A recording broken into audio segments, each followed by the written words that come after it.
പ്രിയപ്പെട്ട സഹോദരി സഹോദരന്മാർ ചിന്തിക്കേണ്ടത്, കാലമാകെ മാറിയിരിക്കുന്നു.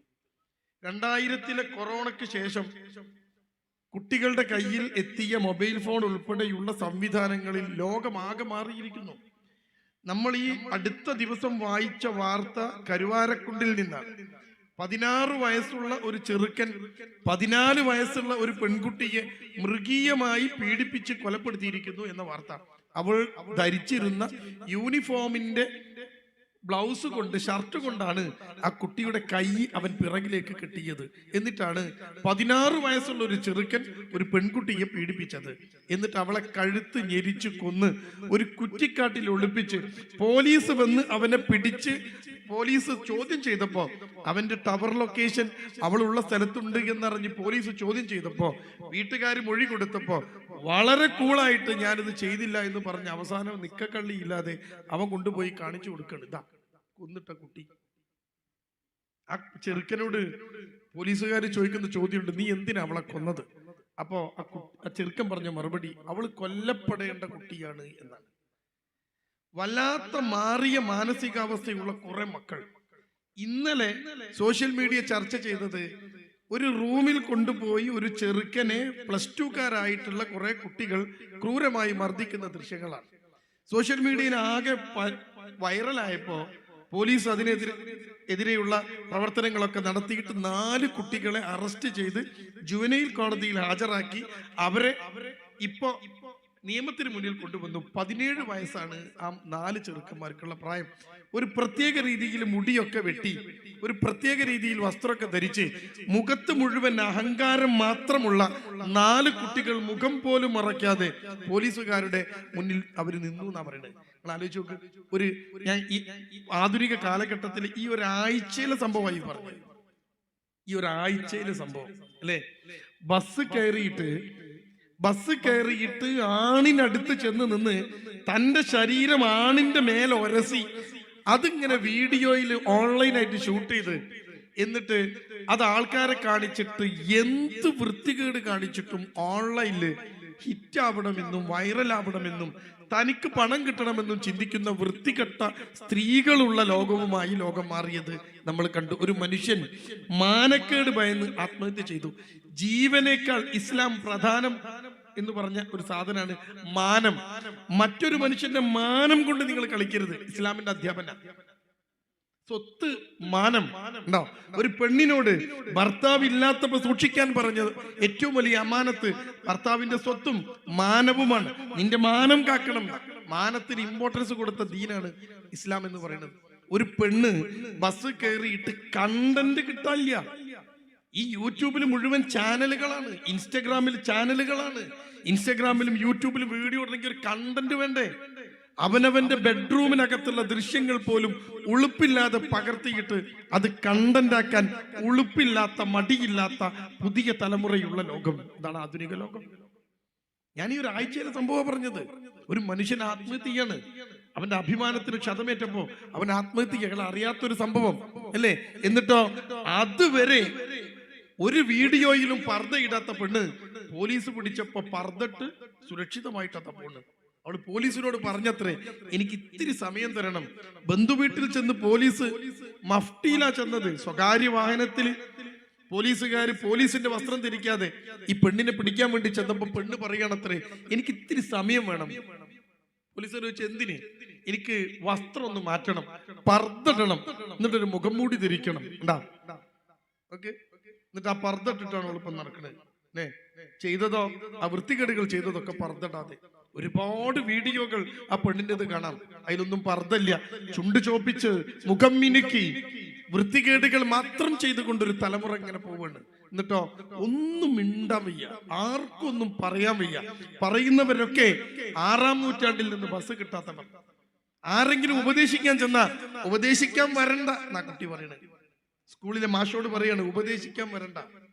ഇസ്ലാം എന്ന് പറയുന്ന റബ്ബ് സുബ്ഹാനഹു തആലയുടെ മതത്തിന്റെ ഏറ്റവും വലിയ പ്രത്യേകത എന്താണെന്നറിയോ? 2 കാര്യങ്ങളാണ് ഇസ്ലാം നിങ്ങളോട് ആവശ്യപ്പെടുന്നത്. നിങ്ങൾ നന്മ ഉപദേശിക്കുക, തിന്മ വിരോധിക്കുക. ഇസ്ലാമിന്റെ അടിസ്ഥാന സാധനം. ഒരു മാതാവ് ചെയ്യേണ്ടത് എന്താ, പിതാവ് ചെയ്യേണ്ടത് എന്താ, അധ്യാപകൻ ചെയ്യേണ്ടത് എന്താ, പുരോഹിതൻ ചെയ്യേണ്ടത് എന്താ? ആരെയും നിങ്ങൾ നോക്കിക്കോ, ഇസ്ലാം അവരോടൊക്കെ പറയാണ്, നിങ്ങൾ തിന്മ വിരോധിക്കണം, അരുത്. നിങ്ങളൊരു തെറ്റ് കണ്ടാൽ അതിനെ നിങ്ങൾ കൈകൊണ്ട് തടയണം എന്നതാണ് ദീൻ. കഴിയില്ലേ നിങ്ങൾക്ക്, നിങ്ങൾ നാവ് കൊണ്ട് തടയണം. അതും കഴിയാത്ത അവസ്ഥ ഉണ്ടോ, നിങ്ങൾ മനസ്സുകൊണ്ടൊന്ന് വെറുക്കെങ്കിലും വേണം. എൻ്റെ മുമ്പിൽ ഇരിക്കുന്ന പ്രിയപ്പെട്ട ഉമ്മമാര് ചിന്തിച്ചു നോക്കണം, മക്കളുടെ അവസ്ഥ എന്താണ്? തെറ്റുകളല്ലാതെയായി തെറ്റുകൾ മാഞ്ഞു പോയിക്കൊണ്ടിരിക്കുന്ന ഒരു കാലഘട്ടത്തിൽ നമ്മൾ നിൽക്കണത് അല്ലേ? ഒരു പാൻറ് കുപ്പായൊക്കെ ഇട്ടിട്ട് ഒരു പെൺകുട്ടി ഇങ്ങനെ സ്കൂളിൽ പോയി എന്താ കുഴപ്പമെന്ന് ചിന്തിച്ചു തുടങ്ങിയിരിക്കുന്നു നമ്മുടെ ഉമ്മമാർ. എല്ലാവരും അങ്ങനല്ലേ? 10ാം ക്ലാസ് പഠിക്കുന്ന ആൺകുട്ടി വീട്ടിൽ വന്ന് ചോദിക്കുക, എനിക്കും വേണം ഫോണ്. ഉമ്മ ചോദിക്കുക, എന്തിനാണ് ഫോണ്? എല്ലാവർക്കും ഉണ്ട്.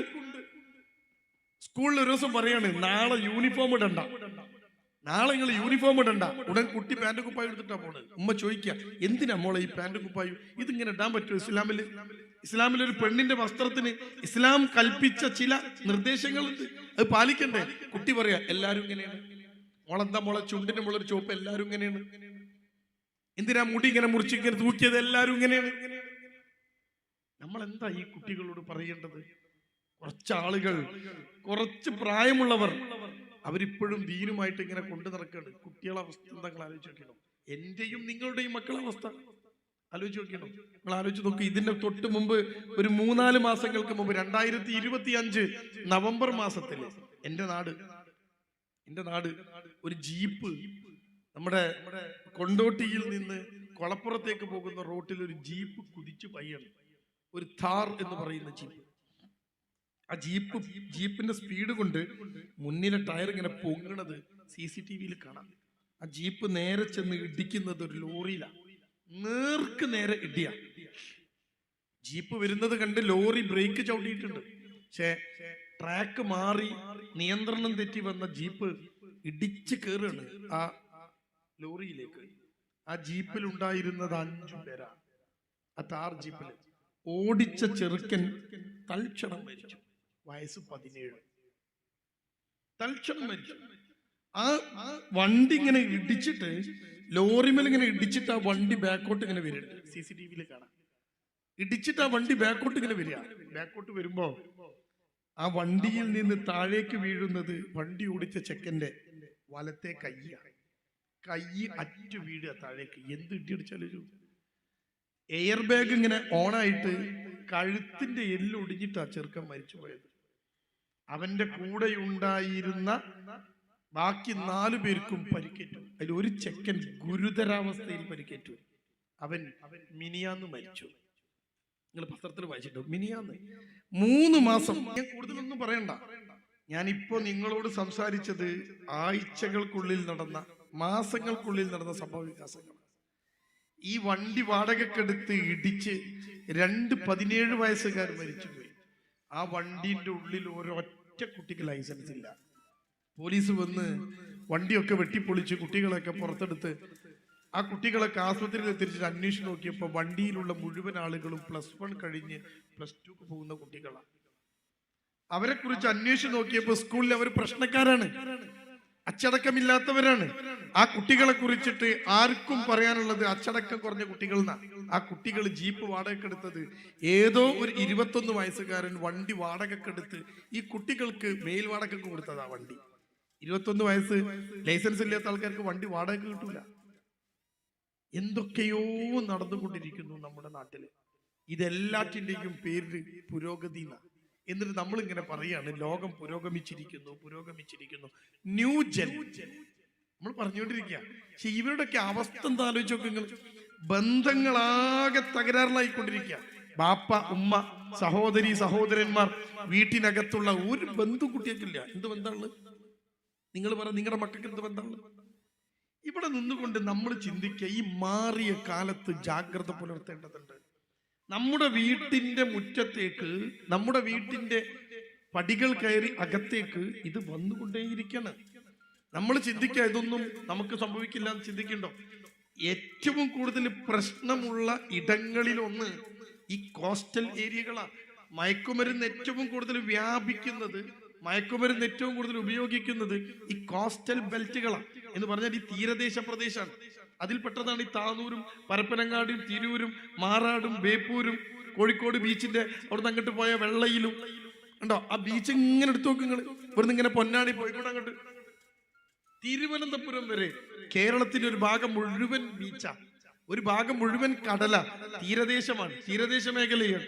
ഏറ്റവും കൂടുതൽ മയക്കുമരുന്നുകൾ വ്യാപിക്കുന്നത് ഈ തീരദേശ മേഖലയിലൂടെ. ഇപ്പം വരുന്ന മിക്ക കേസുകളും കൊലപാതകങ്ങൾ, പ്രശ്നങ്ങൾ, കാര്യങ്ങൾ എല്ലാറ്റിലും പിറകിൽ ലഹരിയാണ്. ലഹരിയുടെ വ്യാപനം ഒന്നാമത്തെ ഘട്ടം കഴിഞ്ഞ് രണ്ടാമത്തെ ഘട്ടം കഴിഞ്ഞ് മൂന്നാമത്തെ ഘട്ടത്തിലെത്തി നിൽക്കുന്നു എന്നാ പോലീസുകാർ പറയണത്. അത് വ്യാപിച്ചിരിക്കുന്നു, മൂന്നാമത്തെ ഘട്ടത്തിലെത്തി, പിടിക്കാൻ കഴിയാതെ എത്തി. സ്കൂളുകളിൽ ലഹരിയാണ്. അതാണ് ഇപ്പൊ നമ്മൾ ഈ കാണുന്ന 16-കാരനും നമ്മൾ ഈ കാണുന്ന പിന്നെ 13-കാരിയും 14-കാരനൊക്കെ ചെയ്യുന്ന കാര്യങ്ങൾ എങ്ങനെയാ അല്ലെ? ഒരു കുട്ടി സ്കൂളിനകത്ത് എന്നും പ്രശ്നം സ്കൂളിനകത്ത്. ആ പ്രശ്നങ്ങളുമായി ബന്ധപ്പെട്ട ആ കുട്ടിയെ ഒരു ഹോസ്പിറ്റലിൽ കൊണ്ടുപോവാണ്. ഇവനെ കൊണ്ട് വയ്യ, പ്രശ്ന, അങ്ങനെ ഹോസ്പിറ്റലിൽ കൊണ്ടുപോവാണ്. 9ാം ക്ലാസ്സിലെത്തിയപ്പോഴേക്ക് അവന്റെ 3ാമത്തെ സ്കൂളാണ്. 7 മുതൽ 9 വരെ അവൻ 3ാമത്തെ സ്കൂളിൽ പഠിക്കണം. 3ാമത്തെ സ്കൂളിൽ ചേർന്ന് ആഴ്ചകൾ കഴിഞ്ഞപ്പോ മറ്റൊരു കുട്ടിയെ അവൻ കൈയോണ്ട് ഇങ്ങനെ കുത്തിയിട്ട് അവന്റെ ചുണ്ട് കീറിപ്പോയി. മേൽചുണ്ട് ഇങ്ങനെ കീറിയിട്ട് 2 ഭാഗമായി. മേൽചുണ്ട് ചോര ഇങ്ങനെ ഉറ്റി വീഴുക. ആ ചെക്കനാകെ പേടിച്ചു. ആശമാരൊക്കെ കൂടി അവനെ എടുത്ത് ഹോസ്പിറ്റലിൽ കൊണ്ടുപോയപ്പം ഇവിടെ ഒന്നും സ്റ്റിച്ച് ഇടാൻ പറ്റൂല, കാരണം ചുണ്ടാണ്. അത് സ്റ്റിച്ചിട്ട് കഴിഞ്ഞാൽ ആ അടയാളം അവിടെ ഉണ്ടാവും. അതുകൊണ്ട് ഇത് സ്റ്റിച്ച് ഇടാൻ പറ്റിയ പെരിന്തൽമണ്ണയിലെ ഹോസ്പിറ്റലിലേക്ക് കൊണ്ടുപോകണമെന്ന് ഈ കുട്ടിയോട് നിർദ്ദേശിക്കുക. ആ മാഷന്മാർ അവനെ എടുത്ത് നേരെ ഓടുക പെരിന്തൽമണ്ണയിൽ. അവിടെ കൊണ്ടു ചെന്നിട്ട് 50,000-60,000 രൂപ മുടക്കിയിട്ടാണ് ഈ ചുണ്ട് സ്റ്റിച്ച് ചെയ്തത്. അത് മനസ്സിലാവാത്ത രീതിയിൽ സ്റ്റിച്ച് ചെയ്തത്. ഈ ചെറുക്കന്റെ ഒറ്റ കുത്ത. ആ ചെറുക്കനെ മാഷന്മാര് ഓഫീസിൽ പിടിച്ചു വെച്ചു, തടഞ്ഞു വെച്ചു. 9ാം ക്ലാസ് പഠിക്കുന്ന കുട്ടി, അവൻ കൂളായിട്ട് നിൽക്കാണ്. എന്തിനാ കുത്തിയത്? ഇനിയും കുത്തും. വളരെ കൂളായിട്ട് നിൽക്കാണ്. അവസാനം അവനെ കൊണ്ടുപോയി മാഷന്മാര് പറഞ്ഞു, നിങ്ങൾ ഇവനെ എവിടെയെങ്കിലും കൊണ്ടുപോ, ഏതെങ്കിലും ഹോസ്പിറ്റലിൽ കൊണ്ടുപോ. അങ്ങനെ ആ ചെറുക്കനെ കൊണ്ടുവരുന്നത് ഒരു ഹോസ്പിറ്റലിലേക്കാണ്.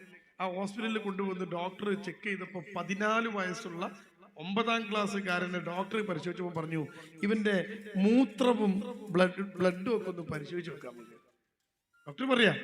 അങ്ങനെ ആ ചെറുക്കന്റെ മൂത്രവും ബ്ലഡും ഒക്കെ അവിടെ ഹോസ്പിറ്റലിൽ പരിശോധിക്കാൻ കൊടുത്തപ്പോ ആ മൂത്രത്തിന്റെ പരിശോധനാ ഫലം പുറത്തു വന്നപ്പോഴാണ് ആ ചെറുക്കൻ കാലങ്ങളായി കഞ്ചാവ് ഉപയോഗിക്കുന്നുണ്ടെന്ന് മനസ്സിലായത്. 14 വയസ്സാണ്. ഈ സാധനം തലക്ക് പിടിച്ചിട്ടാ ഇവന് സ്കൂളിൽ നടക്കണത്. ഈ സ്കൂളിലേക്കാ നമ്മൾ നമ്മളെ പെൺകുട്ടികളെ പറഞ്ഞേക്കണത്. ഈ സ്കൂളിലേക്കാ നമ്മൾ നമ്മുടെ ആൺകുട്ടികളെ പറഞ്ഞേക്കണത്. ഒരു സുരക്ഷിതത്വവും ഇല്ലാത്ത ലോകമായി മാറിയിരിക്കും. അപ്പോഴും നമ്മൾ പറയാണ് പുരോഗമനമുണ്ട് എന്ന് പറയാണ്. എന്ത് പുരോഗമന ലോകത്തുള്ളത്? മനുഷ്യന്റെ ചിന്തയും മനുഷ്യന്റെ ആരോഗ്യവും നശിപ്പിക്കുന്ന എന്ത് പ്രവർത്തിക്കാൻ നമ്മൾ പുരോഗമനം എന്ന് പറയും? നിങ്ങൾ ചിന്തിച്ചു നോക്ക്. അങ്ങനെ ഒരു ഭാഗം ഇങ്ങനെ പോവുക. ഇനിയോ ഞാൻ എന്തിനതൊക്കെ നിങ്ങളോട് പറയണതറിയോ? എന്തിനാ ഞാൻ സ്ത്രീകളോട് പറയണതെന്നറിയോ? നമ്മളൊക്കെ വിചാരിക്കുന്നത് കുട്ടി പഠിക്കേണ്ടതാ. ഇവിടുന്ന് നമ്മുടെ പെൺകുട്ടികളെ കുറിച്ച് ചിന്തിച്ചു നോക്ക് നിങ്ങൾ. നമ്മുടെ ആൺകുട്ടിയെ കുറിച്ച് ആലോചിച്ച് നോക്ക് നിങ്ങൾ. നമ്മുടെ കോളേജിലും സ്കൂളിലും വേണ്ടത്ര കുട്ടികളില്ലാതെ കോഴ്സ് പൂട്ടിക്കൊടുക്കുക. നമ്മുടെ ഫറൂഖ് കോളേജില്, EMEA കോളേജ്, MES കോളേജ്, ഇവിടെ ഒന്നും കുട്ടികളില്ല. ഒരു കുട്ടിക്കും ഡിഗ്രി പഠിക്കണ്ട, ഒരു കുട്ടിക്കും നാട്ടു പഠിക്കണ്ട. +2 കഴിഞ്ഞാൽ പിന്നെ ഒരു പെൺകുട്ടി ചിന്തിക്കുന്നത് ഇവിടുന്ന് പോണം, കഴിയുമെങ്കിൽ ഈ നാടും തന്നെ പോണം, യൂറോപ്പിക്ക്. കുട്ടി പറയാണ്, വാപ്പ പറയും യൂറോപ്പിക്ക് ഒന്നും വിടാൻ പറ്റൂല, എന്നാ പിന്നെ ഞാൻ കേരളത്തിൽ പഠിക്കൂല. ബാംഗ്ലൂര്, മംഗലാപുരം നമ്മുടെ മക്കള് പോവുക. എന്നിട്ട് തിരിച്ചു വരുമ്പോഴേക്ക് നല്ല മക്കനെ ഇട്ട ദീനിയായ കുട്ടി ഒരു പാന്റും ഒരു ടീഷർട്ടും ഇട്ട് തിരിച്ചു വരും. ദീനുമില്ല, ദുനിയാവുമില്ല, എല്ലാം നഷ്ടപ്പെടുത്തി കുട്ടി തിരിച്ചു വരും. എന്നിട്ട് എന്താ കിട്ടിയത്? ഇവിടെ കിട്ടിയത് ആൺകുട്ടിയോ? നിങ്ങൾ ചോദിച്ചു നോക്ക് നിങ്ങളെ കുട്ടീനോട് +2 കഴിഞ്ഞിട്ട് പോണം, എങ്ങോട്ടാ പോണ്ടി? ആവൊന്നും അറിയില്ല, പോണം. ഇവിടെ നിൽക്കാൻ പറ്റൂല, ഇന്ത്യ ശരിയല്ല, എങ്ങോട്ടെങ്കിലും പോയിട്ട് പഠിക്കണം എന്നാ. എന്നിട്ട് ലോൺ എടുക്കുക ബാങ്കിൽ നിന്ന് 8 ലക്ഷം 10 ലക്ഷം 20 ലക്ഷം ആ കുട്ടിയെ കൊണ്ട് പോവുക. ഒരു പണക്കാരനായ മനുഷ്യൻ. നിങ്ങൾ ചിന്തിക്കേണ്ട കാര്യമാണ്. കുട്ടീനെ പഠിപ്പിക്കുക എന്നുള്ളതല്ല കൂട്ടരെ നമ്മുടെ പ്രധാനപ്പെട്ട ഉദ്ദേശം. അത് ഉദ്ദേശങ്ങളിൽ ഒന്ന് മാത്രമാണ്. നമ്മുടെ മക്കളെ പഠിപ്പിച്ച് മിടുക്കരാക്കുക എന്നത് നമ്മുടെ ഉദ്ദേശങ്ങളിൽ ഒന്ന് മാത്രം. അത് മാത്രമല്ല നമ്മളെ ഉദ്ദേശം. പിന്നെന്താ? ആ കുട്ടി നാളെ നമുക്ക് ഉപകാരപ്പെടണം. പോരാ, നാട്ടുകാർക്ക് ഉപകാരപ്പെടണം. പോരാ, നാടിന് ഉപകാരപ്പെടണം. ഇതൊന്നും പെട്ടില്ലെങ്കിൽ എന്തിനാ നിങ്ങൾ ആ കുട്ടീനെ പോറ്റി? ഇതിനെ പോറ്റി ആർക്കെങ്കിലും ഉപകാരപ്പെടണ്ടേ കുട്ടി? ഒന്നുകിൽ നമുക്ക്, അല്ലെങ്കിൽ നാട്ടുകാർക്ക്, അതല്ലെങ്കിൽ നാടിന്. ആർക്കാ നമ്മുടെ മക്കൾ ഉപകാരപ്പെടുക? ഒരു റൂമിനകത്ത് രാത്രി മുഴുവൻ തന്റെ മൊബൈൽ ഫോണിന്റെ ചെറിയ സ്ക്രീനിൽ നോക്കിയിട്ട് ഉറക്കമിളച്ചിരിക്കുന്ന കുട്ടി. പകൽ കാണാത്ത കുട്ടികളുണ്ട്. എത്രയോ കുട്ടികൾ പകല് കാണുന്നില്ല, രാത്രിയാണ്. Night life. കോഴിക്കോട് ബീച്ച് നേരം പുലരുവോളുണ്ട്. കോഴിക്കോട് ബീച്ച് നിങ്ങൾ പോയി നോക്കിയാൽ രാത്രി 2:30-ക്കും 3:30-ക്കും 4:00-ക്കും 5:00-ക്കും ഒക്കെ ബീച്ചുണ്ട്. മക്കൾ അവിടെയാണ്. നേരം പുലരുന്ന് ആ കുട്ടി തിരിച്ചു പോവാണ്. രാവിലെ മുഴുവൻ കിടന്നുറങ്ങുക. പകല് കാണാത്ത കുട്ടി, സൂര്യനെ കാണാത്ത കുട്ടി. നമ്മുടെ മക്കളെ അവസ്ഥ ഇത്. എണീക്കപ്പോഴാ ഉച്ചക്കെ കഴിഞ്ഞ് 2-2:30 ആകുമ്പോൾ എണീറ്റ് അല്ലേ, ഓൻ വന്ന് വീട്ടിൽ വല്ലതും ഉണ്ടെങ്കിൽ തിന്ന് പിന്നെയും പോയിട്ട് ക്ഷീണം മാറ്റി കിടന്നുറങ്ങി. ഒരു രാത്രി സജീവ.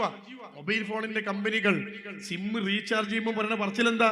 രാത്രി 12 മണി മുതൽ രാവിലെ 6 മണി വരെ ഇന്റർനെറ്റ് ഫ്രീയാ, ഒരു പൈസ ഇല്ല. അപ്പൊ റീചാർജ് ചെയ്താലുള്ള ഗുണം എന്താ? രാത്രി 12 മുതൽ 6 വരെ ഫ്രീയാ. കുട്ടി എപ്പോഴാ ഉറങ്ങുക? എപ്പോഴാ ഉറങ്ങുക? അപ്പൊ ഈ മക്കൾ ഇങ്ങനെ ഇതിന്റെ അടുത്ത് അഭിരമിച്ചിരിക്കുക. എന്നിട്ട് ഒരു ഫോണും കയ്യിൽ കൊടുത്ത് കുട്ടീനെ പഠിപ്പിക്കാൻ വിടുക. സാമ്പത്തികമായി ഉയർന്നു നിൽക്കുന്ന ഒരു മനുഷ്യൻ, നല്ല പണക്കാരനാണ്. അയാൾക്ക് ബിസിനസ്സുകളുണ്ട്. അയാൾക്ക് 3 ആൺകുട്ടികളാണ്. അയാൾ പടച്ചവനോട് ഇങ്ങനെ ശുക്ർ ചെയ്തു, അല്ലാ 3 ആൺകുട്ടികളെ തന്നത് നന്നായി. കാരണം എന്താ? ഇയാളെ ബിസിനസ് കൊണ്ടെടുക്കാൻ ഇയാൾക്ക് കഴിയില്ല. അപ്പൊ ഈ ആൺകുട്ടികളെ കൊണ്ട് വലുതായി കഴിഞ്ഞാൽ ബിസിനസ് ഒക്കെ ഓരോരുത്തർ ഇങ്ങനെ ഏൽപ്പിക്കുക. മൂത്ത മകൻ മിടുമിടുക്കൻ, നന്നായിട്ട് പഠിക്കുന്ന കുട്ടി. അവൻ ബാപ്പാനോട് പറഞ്ഞു, ബാപ്പ ഞാൻ വേറൊന്നും പഠിക്കില്ല, ഞാൻ കൊമേഴ്സ് പഠിച്ചോളാം. ബാപ്പ പറഞ്ഞു അതാ നല്ലേ, എന്നാ ബിസിനസ്സിലൊക്കെ ഇറങ്ങാൻ സുഖ. ആ ചെറുക്കൻ നാട്ടില് +2 കഴിഞ്ഞ് ഡിഗ്രി കഴിഞ്ഞ് ഒരു കൊമേഴ്സിൽ ഡിഗ്രി തന്നെ ധാരാളാ. ഒരു കൊമേഴ്സ് നന്നായി പഠിച്ച ഡിഗ്രി തന്നെ ധാരാളാ. ആ ഡിഗ്രി ഒക്കെ പഠിച്ചിട്ട് അവൻ ബാപ്പാനോട് പറഞ്ഞു, ബാപ്പ നീ എന്ത് ചെയ്യണം? ബാപ്പ ഇങ്ങനെ ആലോചിച്ചു, ചെക്കനാകെ 10-21 വയസ്സായിട്ടുണ്ട്. ഇപ്പോഴേ ഈ ബിസിനസിന്റെ ഭാരം അവന്റെ തലേക്ക് എടുക്കണ്ട, കുറച്ചുകൂടെ കിടക്കോട്ടെ. ബാപ്പ അവരോട് പറഞ്ഞു, മോനെ നീ എവിടെങ്കിലും പോയിട്ട്, പൈസ ഉണ്ട്, ഓടി കാറും കൊണ്ട് നടക്കണ ബാപ്പ, കയ്യിൽ പണം ഉണ്ട്, നീ എവിടെങ്കിലും ചെന്നിട്ട് ഒന്ന് പഠിക്ക്. അപ്പൊ ഈ ചെറുക്കൻ ചോദിച്ചു എവിടെ ഇപ്പൊ പോവാ? ബാപ്പ പറഞ്ഞു ഒരു കാര്യം ചെയ്യാം, നമുക്ക് UK പോവാം, പൈസ ഉണ്ട്. അങ്ങനെ UK പോകണം എന്ന് ഒരാഗ്രഹം ഇല്ലാത്ത ഈ ചെറുക്കനെ ബാപ്പ പറയണം, UK പോയിട്ട് നീ ഏതെങ്കിലും ഒരു കോഴ്സ് ചെയ്യും, ബിസിനസ്സുമായിട്ട് ബന്ധപ്പെട്ട്, എന്നാ പിന്നെ നമുക്ക് ബിസിനസ്സിലൊക്കെ പറ്റുമല്ലോ. അങ്ങനെ ഈ ചെറുക്കനെ നന്നായിട്ട് നേരത്തിന് നിസ്കരിച്ച് നോമ്പ് വെച്ച് ഉമ്മാന്റെയും ബാപ്പാന്റെയും കൂടെ ഇങ്ങനെ നിന്ന്, മൂത്ത മോനാ, ഉമ്മാന്റെ കോന്തലും പിടിച്ചോ അങ്ങനെ നടക്കും, അടുക്കളയിലൊക്കെ ഉണ്ടാവും. ഉമ്മാനെ ഭയങ്കര ഇഷ്ടമാണ്. ഉമ്മ കരഞ്ഞ ഓൻ ആകെ ടെൻഷനാവും, ഉമ്മ ചിരിച്ച ഓൻ സന്തോഷിക്കും. 21 വയസ്സുള്ള ഒരു ചെക്കനെ കുറിച്ചാണ് ഞാൻ പറയുന്നത്. നല്ല മോനെ, എല്ലാ സൗകര്യം വീട്ടിലുണ്ട്, ചെക്കൻ നല്ല കുട്ടിയിട്ട് വളരുക. ഈ ബാപ്പ പറയാ നീ പോയിട്ട് UK ചെന്നിട്ട് ബിസിനസിന്റെ ഒരു കോഴ്സ് പഠിക്കുക. ആ ചെറുക്കനെ ബാപ്പ UK പറഞ്ഞേക്കുക. നോക്കണം, UK ചെന്നിട്ട് അവനൊരു കൊല്ലത്തെ കോഴ്സ്, UK അങ്ങനെ കോഴ്സ് ഉണ്ട്, PG 1 കൊല്ലം UK 1 കൊല്ലത്തെ കോഴ്സ്, പോസ്റ്റ് ഗ്രാജുവേറ്റ് ഡിപ്ലോമ ഒരു ബിസിനസ്സിൽ അവൻ ചെയ്യാൻ വേണ്ടി UK പോവുക. ബാപ്പന്റെ നോട്ടമില്ല, ഉമ്മാക്ക് നോക്കാൻ കഴിയില്ല, ഒരു കുടുംബക്കാരും ഇല്ല, ആരും കാണാത്ത ഒരിടം. ഈ ചെറുക്കനോട് പോയിട്ട് 1 കൊല്ലം കഴിഞ്ഞ് ഓന്റെ കോഴ്സൊക്കെ കഴിഞ്ഞപ്പോ ബാപ്പ പറഞ്ഞു ഇനി ഇങ്ങോട്ട് പോരും. അപ്പൊ ആ ചെക്കൻ പറഞ്ഞു, ബാപ്പ 1 കൊല്ലം കഴിഞ്ഞ് ഇവിടെ ഞാൻ പഠിച്ചില്ലേ, ഇനി ലാംഗ്വേജ് ഒക്കെ ഒന്ന് ശരിയാവണമെങ്കിൽ ഞാൻ ഇവിടെ ഒന്ന് വർക്ക് ചെയ്യട്ടെ, ഇവിടെ ഞാൻ കുറച്ചു കാലം ഒന്ന് വർക്ക് ചെയ്യട്ടെ. ബാപ്പ വിചാരിച്ച് പാവം 22ാമത്തെ വയസ്സിൽ ഇവന്റെ തലേക്ക് ബിസിനസ് വെക്കണ്ട, അതുകൊണ്ട് ഇവൻ കുറച്ചു ദിവസം ഒന്ന് വർക്ക് ചെയ്തോട്ടെ. അങ്ങനെ ബാപ്പ അവനോട് പറഞ്ഞു, ശരി എന്നാ മോൻ വർക്ക് ചെയ്തോ. അവൻ ഏതോ ഒരു കമ്പനിയിലവിടെ കയറി. ആ ചെക്കൻ 1 കൊല്ലം കഴിഞ്ഞപ്പോ ബാപ്പ പറഞ്ഞു വാ. അവൻ പറഞ്ഞു ഞാൻ ഇപ്പൊ വരില്ല, ഇപ്പൊ 1 കൊല്ലം കൂടി വർക്ക് ചെയ്യട്ടെ, അപ്പൊ എക്സ്പീരിയൻസ് ആവും. ബാപ്പ വിചാരിച്ചു ശരി, 23ാമത്തെ വയസ്സല്ലായിട്ടുള്ളൂ, ഓനപ്പം തന്നെ ബുദ്ധിമുട്ടാക്കണ്ട. 2 കൊല്ലം 1 കൊല്ലം ഒരു കോഴ്സ് പഠിച്ച് 2 കൊല്ലം അവന് ഈ കോഴ്സിന്റെ ഇതൊക്കെ കഴിഞ്ഞ് ജോലി ചെയ്ത് 3 കൊല്ലം കഴിഞ്ഞ് 24ാമത്തെ വയസ്സിൽ നാട്ടിൽ ബ്രിട്ടനിൽ നിന്ന് തിരിച്ചു വരികയാണ്. തിരിച്ചു വന്നിട്ട് അവൻ ബാപ്പ ഉമ്മ ഇങ്ങനെ വിചാരിക്കും, ഈ ചെക്കൻ എന്തോ മാറ്റുണ്ടല്ലോ പഠിച്ചോനെ, എന്റെ കുട്ടി ആകെ മാറിപ്പോയിണല്ലോ. ഞാൻ എന്റെ കണ്ണ് നിറയുമ്പോ ഉള്ളു പിടച്ചിരുന്ന കുട്ടിക്ക് ഞാൻ പൊട്ടിക്കറിഞ്ഞിട്ട് പോലും ആ ചെറുക്കിന് ഒരു എഫക്റ്റും ഇല്ലല്ലോ. എന്താ എന്റെ കുട്ടിക്ക് പറ്റിയത്? ഉമ്മ ആകെ ബേജാറാവാണ്. അവസാനം ബാപ്പ 24-ാമത്തെ വയസ്സിൽ അവന്റെ പേരിലേക്ക് ബാങ്കിന്റെ അക്കൗണ്ടും കാര്യങ്ങളും സാധനങ്ങളും ഒക്കെ മാറ്റി കൊടുക്കുമ്പോ ഇവൻ പറഞ്ഞു, ബാപ്പ എന്റെ പേരിലേക്ക് ആക്കണ്ട, ഞാന് വേറെ ജോലി നോക്കണ്ട്. കണ്ടോ, വേറെ ജോലി നോക്കണ്ട്. അങ്ങനെ ഈ ചെറുക്കനിങ്ങനെ നിൽക്കുമ്പോൾ ബാപ്പ പറയും, എന്നാ പിന്നെ ഒരു കാര്യം ചെയ്യാം, 24 വയസ്സായി, ഉമ്മാന്റെ അടുത്ത് ആരുമില്ല, നമുക്കൊരു കല്യാണം നോക്കാം. അപ്പൊ ആ ചെക്കൻ പറഞ്ഞു, കല്യാണം എന്ന് ഞാനൊരു അഡ്രസ്സ് തരാം, നിങ്ങളൊന്ന് അന്വേഷിക്കും. ബാപ്പ പറഞ്ഞു, എന്നാ പിന്നെ എന്റെ വാട്സപ്പിലേക്ക് ഈ ഒന്ന് അയച്ചാൽ മതി, ആ ഏതാ പെണ്ണ്, ആ പെണ്ണിന്റെ ബാപ്പാന്റെ നമ്പർ ഒന്ന് അയച്ചാൽ മതി. ബാപ്പ നമ്പർ അയച്ചു കൊടുത്തു. ബാപ്പ വിളിച്ചപ്പോ കോട്ടയത്തോ കാഞ്ഞിരപ്പള്ളിയോ എവിടെ ഉള്ള ഒരു മനുഷ്യന്റെ ഫോണിലേക്ക് ആ ഫോണ് പോയത്. ആ പെൺകുട്ടി ഒരു ഹൈന്ദവ പെൺകുട്ടിയാണ്. അവൻ ഈ പെൺകുട്ടിന്റെ കൂടെയാണ് ബ്രിട്ടനിൽ അവൻ 2 കൊല്ലം ജീവിച്ചത്. ഓരെല്ലാം കഴിഞ്ഞതാ. ആ കുട്ടി ഇവനെ കല്യാണം കഴിക്കണം എന്ന് ആവശ്യപ്പെട്ടാണ്. ആ പെൺകുട്ടി ഇപ്പൊ ജോലി ചെയ്യുന്നത് കാനഡയിലാണ്. ഈ ചെറുക്കൻ പറയാണ് ബാപ്പാനോട്, ഞാൻ കാനഡയ്ക്ക് പോവാണ്, നിങ്ങൾ കല്യാണം കഴിച്ചത് എനിക്ക് കുഴപ്പമൊന്നുമില്ല. എന്തിനാ കൂട്ടരെ ഈ കുട്ടികൾ എങ്ങനെ നാശാക്കുന്നത്? ഞാനത് അങ്ങോട്ട് പറഞ്ഞത്, പഠിപ്പിക്കുക എന്നത് ഒരു ഉദ്ദേശങ്ങൾ, പല ഉദ്ദേശങ്ങളിൽ ഒന്നാണ്. പ്രധാനപ്പെട്ട ഉദ്ദേശം എന്താ? കാലഘട്ടത്തിന്റെ മാറ്റങ്ങളെ തിരിച്ചറിഞ്ഞുകൊണ്ട് നിങ്ങളെ കുട്ടി, നിങ്ങളെ മോള്, നിങ്ങളെ മോനും മോളും ദീനിയായ അറ്റ്മോസ്ഫിയർ ഉണ്ടോ, തെറ്റിപ്പോല, നിങ്ങൾക്ക് ഉറപ്പുണ്ടോ? നിങ്ങൾ വിട്ടോ പ്രശ്നമില്ല. പക്ഷേ ഇനി പെൺകുട്ടിന്റെ സ്ഥിതി എന്താ? നിങ്ങൾ ആലോചിച്ച് നോക്ക്. ബാംഗ്ലൂരിൽ പഠിക്കാൻ പോവാ കുട്ടി, കോഴിക്കോട് നിന്നാ ബസ്സിലാ പോവുക ബാംഗ്ലൂരിലേക്ക് ബസ്സിൽ പോകുമ്പോൾ പാവപ്പെട്ട ബാപ്പ ഓട്ടോറിക്ഷ ഓടിച്ചിട്ട് ജീവിക്കാൻ മനുഷ്യൻ, രാവും പകലും ഓട്ടോ ഓടിക്കുക. കോഴിക്കോട് അങ്ങാടിയിൽ ഓട്ടോ ഓടിക്കാണ്, CC ഉള്ള ഓട്ടോ ഉണ്ടോ? കോഴിക്കോട് കാലിക്കറ്റ് സിറ്റിന്റെ ഓട്ടോ. ആ ഓട്ടോ ഇയാൾ രാവും പകലും ഓടിക്കുക. 1000, 2000, 3000 ഒക്കെ ഇയാൾ ദിവസം ഉണ്ടാക്കുക. മക്കളെ പഠിപ്പിക്കണം. മൂത്ത മോക്ക് നിർബന്ധം, അവക്ക് നഴ്സിംഗിന് പഠിക്കണം, ഡോക്ടർ ആവണം എന്നായിരുന്നു അവളുടെ ആഗ്രഹം. പക്ഷെ അവൾ എൻട്രൻസ് എഴുതിയിട്ട് അവൾക്ക് ഡോക്ടർ ആവാൻ കഴിഞ്ഞില്ല. അപ്പൊ ബാപ്പാനോട് അവൾ പറഞ്ഞു, ബാപ്പ എനിക്ക് മെഡിക്കൽ ഫീൽഡിൽ എന്തെങ്കിലും ഒന്ന് പഠിക്കണം. ബാപ്പ പറഞ്ഞു, മോള് പറഞ്ഞോ, അപ്പൊ എന്റെ കയ്യിനൊക്കെ ഇപ്പൊ ചെയ്തുതരാം. അങ്ങനെ എൻട്രൻസ് കോച്ചിങ്ങിന് 2-3 ലക്ഷം ഉറുപ്പ്യ കൊണ്ടുപോയി തൊലച്ച് അത് കഴിയില്ല എന്ന് കണ്ടപ്പോ ഈ ബാപ്പനോട് കുട്ടി പറയാം, ബാപ്പ എനിക്ക് നഴ്സിംഗ് മതി. ബാപ്പ പറഞ്ഞു, മോളെ നഴ്സിംഗ് എവിടെയാ പഠിക്കുക, എന്നാൽ നമുക്ക് ഇവിടെ എവിടെയെങ്കിലുമൊക്കെ നോക്കാം. കുട്ടി പറഞ്ഞു, ഇവിടെ ഒന്നും പഠിച്ചാൽ ശരിയാവില്ല, എനിക്ക് ബാംഗ്ലൂരിൽ പോകണം. ബാപ്പ കുട്ടീനെ ബാംഗ്ലൂർക്ക് ചേർത്താണ്. ബാംഗ്ലൂരിൽ അവൾ നഴ്സിംഗിന് പഠിക്കുകയാണ്. എന്റെ പ്രിയപ്പെട്ടവരെ, നിങ്ങൾ അറിയൂ, ആ കുട്ടി, ബാപ്പാക്ക് ഒന്നും അറിയില്ല, രാവിലെ ഓട്ടോ ആയിട്ട് ഇറങ്ങും. ആ കുട്ടി കോഴിക്കോട് നിന്ന് ബാംഗ്ലൂരിലേക്ക് പോവുക ബസ്സിലാ, സ്ലീപ്പർ ബസ്സില് 2 സീറ്റ്, 2 ആൾക്ക് കിടക്കാനുള്ള സ്ലീപ്പറും ഉണ്ടാവും, ഒരാൾക്ക് കിടക്കാനുള്ള സ്ലീപ്പറും ഉണ്ടാവും. പോയ ആൾക്കാർക്ക് അറിയാം. 2ഉം 1ഉം ഉണ്ടാവുക. കിടക്കാൻ കട്ടിലിങ്ങനെ അടിയിൽ 2 എണ്ണം, അതിന്റെ മേലെ 2 എണ്ണം, ഇപ്പുറത്തെ സൈഡിൽ 1ഉം 1ഉം ഇങ്ങനെ ഉണ്ടാവുക. 3 കട്ടിലുണ്ടാവുക അല്ലേ? ഈ കുട്ടി സീറ്റ് ബുക്ക് ചെയ്തിട്ട് ബാപ്പ കുട്ടിയെ കൊണ്ടുവന്ന് ബസ്സിൽ കയറ്റി ടാറ്റ കൊടുത്ത്, മോളെ ശ്രദ്ധിച്ചു പോകട്ടോ എന്നൊക്കെ പറഞ്ഞു പോകും. അതേ ബസ്സിൽ അവൾ പ്രേമിക്കുന്ന ബാംഗ്ലൂരിലെ ചെക്കനും ഉണ്ടാവും. ഇവര് 2ആളും ഒരൊറ്റ കട്ടിലിൽ കിടന്നാ പോണത്. ഓർക്കത് ബെഡ്റൂമാണ്. ഒരുത്തനും വന്ന് തുറന്നു നോക്കൂല, ഒരു റെയ്ഡും വരൂല. ഇങ്ങനെ ഈ കുട്ടി പോവാൻ തുടങ്ങിയിട്ട് വർഷങ്ങളായി. കോഴ്സ് കഴിയാൻ നേരത്ത് ബാപ്പ കല്യാണം നോക്കുമ്പോൾ ആ കുട്ടി പറയണത്, എനിക്കിപ്പം വേണ്ട, അപ്പം വേണ്ട. അങ്ങനെ അവസാനം ഈ ആൺകുട്ടിയും പെൺകുട്ടിയും തമ്മിൽ തെറ്റി. ഒരുപാട് തവണ ബസ്സിൽ ഒരുമിച്ച് കിടന്ന് യാത്ര ചെയ്ത് ഒരേ കട്ടിലിൽ കിടന്ന് എല്ലാത്തരം ബന്ധങ്ങളും കഴിഞ്ഞ് ഈ പെൺകുട്ടിക്കും ചെക്കനും തമ്മിൽ തെറ്റാൻ കാരണം എന്താ? ഈ ചെക്കൻ ഈ പെൺകുട്ടിനെ വിശ്വാസമില്ല. ഈ പെൺകുട്ടി വേറെ ഏതോ ഒരു ചെറുക്കന്റെ കൂടെ ഓണാഘോഷ പരിപാടിക്ക് ഫോട്ടോ എടുത്തത് കണ്ട് ആ ഫോട്ടോയിൽ തെറ്റിദ്ധരിച്ച് ഈ ചെറുക്കൻ ഈ പെൺകുട്ടിയെ ചോദ്യം ചെയ്തപ്പോൾ പെൺകുട്ടിക്ക് ഇഷ്ടമായില്ല. ഇപ്പോഴത്തെ കുട്ടികളൊക്കെ പ്രത്യേകത അതാ, നിന്റെ സ്വാതന്ത്ര്യത്തിന്റെ മുകളിൽ തൊട്ട് കളിക്കരുത്, അപ്പൊ പ്രശ്നം. അങ്ങനെ ഈ കുട്ടിയും ഇവനും തമ്മിൽ തെറ്റിയപ്പോ ഈ ചെറുക്കന് വാശി കൂടിയപ്പോ ആ ചെറുക്കൻ നേരെ കോഴിക്കോട് വന്ന് ബാപ്പാനെ കണ്ടുപിടിച്ചിട്ട് തന്റെ മൊബൈൽ ഫോണിനകത്ത് ചിത്രങ്ങൾ ഉൾപ്പെടെ ബാപ്പാക്ക് കാണിച്ചു കൊടുത്തിട്ട് പറഞ്ഞു, നിങ്ങളെ മോളും ഞാനും തമ്മിൽ പ്രേമത്തിലായിരുന്നു, ഇതാ കണ്ടോളി, ഞങ്ങൾ ഒരുമിച്ച് പോണതും കിടക്കണതും നിൽക്കണതും ടൂറ് പോയതും ബാംഗ്ലൂരിൽ കറങ്ങണതും ഇതാ കണ്ടോളി. ബാപ്പ ഞെട്ടിത്തെറിച്ചിപ്പോ പറഞ്ഞു, പിന്നെ ഇപ്പം ഓളാള് ഞാനല്ല. ഓക്കെ എന്തെങ്കിലും പ്രശ്നം ഉണ്ടെങ്കിൽ ഇന്ന് നിങ്ങൾ കുറ്റം പറയരുത്. ഞാനും ഓളും തമ്മിലുള്ള ബന്ധമൊക്കെ വിട്ടാണ്. ബാപ്പു വെച്ചു ആരുമായിട്ട് ബന്ധം, വേറെ ഏതൊരു ചെക്കനായിട്ട് ബന്ധമുണ്ട്, അതുകൊണ്ട് ഇന്നെ കുറ്റം പറയരുത്, അസ്സലാമു അലൈക്കും, ഞാൻ പോവാണ്. വീട്ടിലെത്തിയപ്പോഴേക്കാ ബാപ്പാന്റെ നെഞ്ചിന്റെ അകത്ത് വേദന ഉണ്ട്. നെഞ്ച് പിടിച്ചിട്ടാ വരുന്നത്. എന്താ മോളെ നീ കേൾക്കണത്? ആ പെൺകുട്ടി എല്ലാം സമ്മതിച്ചു. കൗൺസിലിങ്ങിന് കൊണ്ടുവന്നപ്പോ ആ കുട്ടി പറയാണ്, അവൻ എന്നെ എല്ലാ തരത്തിലും ഉപയോഗിച്ചിട്ടുണ്ട്. ഞാൻ ചോദിച്ചു എന്നിട്ടോ? വെറുതെ ആവശ്യമില്ലാത്തൊരു കാര്യം പറഞ്ഞിട്ട് അവൻ എന്നെ ഒഴിവാക്കി. ഞാൻ ആ കുട്ടീനോട് ചോദിച്ച ചോദ്യം ഉണ്ട്, മോളെ നിന്നെ ഒരിക്കലും അവൻ കല്യാണം കഴിക്കൂല. എന്റെ ശബ്ദം കേൾക്കുന്ന കുട്ടികൾ മനസ്സിലാക്കണം, പ്രേമിച്ച് കൂടെ നടന്ന് വൃത്തികേടുകൾ കാണിച്ച് തന്റെ ശരീരം അവന്റെ മുമ്പിൽ കാണിച്ചു കൊടുത്ത് ഇതൊക്കെ ചെയ്ത ഒരു പെൺകുട്ടി, ആ പെൺകുട്ടി വിചാരിക്കണത് ഈ ചെക്കനെ കെട്ടുന്ന.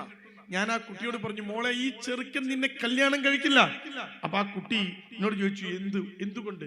ഞാൻ പറഞ്ഞു, നീ ചതിക്കുന്നത് നിന്റെ ബാപ്പനെയാണ്. നീ ബാപ്പാനെ ചതിക്കുന്നു എന്ന് ഈ ചെക്കനറിയാം. കാരണം അവൻ ബാപ്പ കൊണ്ടുചെന്ന് പൈസ മുടക്കി ബാപ്പ ബുക്ക് ചെയ്ത് കൊണ്ടുചെന്നാക്കി ടാറ്റ കൊടുത്തിട്ട് പ്രാർത്ഥിച്ച് ബാപ്പ തിരിഞ്ഞു നടക്കുമ്പോ ബാപ്പാക്കൊരു വിശ്വാസം ഉണ്ട്, എന്റെ കുട്ടി തെറ്റൂല. ആ വിശ്വാസമുള്ള ബാപ്പ പറഞ്ഞേച്ചത്. ആ ബാപ്പാനെയാണ് ഈ കുട്ടി പറ്റിക്കുന്നത്, ആ ഉമ്മാനെയാണ് ഈ കുട്ടി ചതിക്കുന്നത്. ഉമ്മാനെ ചതിക്കുന്ന ബാപ്പാനെ പറ്റിക്കുന്ന പെൺകുട്ടിയെ ഏത് ചെക്കൻ ആ കൂട്ടരെ വിശ്വസിക്കുക? ഞാൻ ആ കുട്ടിയോട് ചോദിച്ചു, നിന്നെ എങ്ങനെ വിശ്വസിക്കും ഈ ചെക്കൻ? നീ ഒന്നാം നമ്പർ ചതി, ഒന്നാം നമ്പർ വഞ്ചകിയാണ്, നിന്നെ എങ്ങനെ വിശ്വസിക്കും അവൻ? അപ്പോൾ ആ കുട്ടി മേലോട്ട് നോക്കണത്, കണ്ണീരൊഴുക്കിയിട്ട് കുട്ടി പറയണേ, എനിക്കെല്ലാം നഷ്ടപ്പെട്ടു. ഞാൻ പറഞ്ഞു, മാർഗമുണ്ട്, ദീനിലേക്ക് നീ തിരിച്ചു വന്ന മാർഗമുണ്ട്, എല്ലാം അള്ളാഹ് പൊറുക്കും. പക്ഷെ നീ തൗബ ചെയ്യണം, ഇനി തെറ്റിക്ക് പോകരുത്. എന്റെ ശബ്ദം കേൾക്കുന്ന കുട്ടികൾ, എന്റെ ശബ്ദം കേൾക്കുന്ന മാതാപിതാക്കളൊക്കെ ചിന്തിക്കേണ്ടത് കുട്ടി പഠിക്കട്ടെ എന്നാണ്, അല്ലേ? ഈ കാലഘട്ടത്തിന്റെ അവസ്ഥ എന്താ നിങ്ങൾക്കറിയോ? ഒരു കോളേജിൽ, ഒരു സ്കൂളിൽ ഒരു ആൺകുട്ടിയും പെൺകുട്ടിയും സംസാരിച്ചാൽ, വേണ്ടാത്ത രീതിയിൽ നിന്നാൽ, ഒരു 10 കൊല്ലം മുമ്പ് വരെ നമ്മൾ ചോദ്യം ചെയ്യുമായിരുന്നു. എന്താ അവിടെ നിൽക്കണം? ആരാങ്ങള്? എന്താ അവിടെ? ഇപ്പൊ നിങ്ങൾ ചോദിച്ചു വിവരറിയും കണ്ടോ? ഉടൻ പോലീസ് നിങ്ങളെ പിടിക്കും. എന്തിനാ? നിങ്ങൾ മോറൽ പോലീസിങ്, സദാചാര പോലീസ്. നിങ്ങളെ വിളിക്കുന്ന പേരേതാ? മുണ്ടരുത്.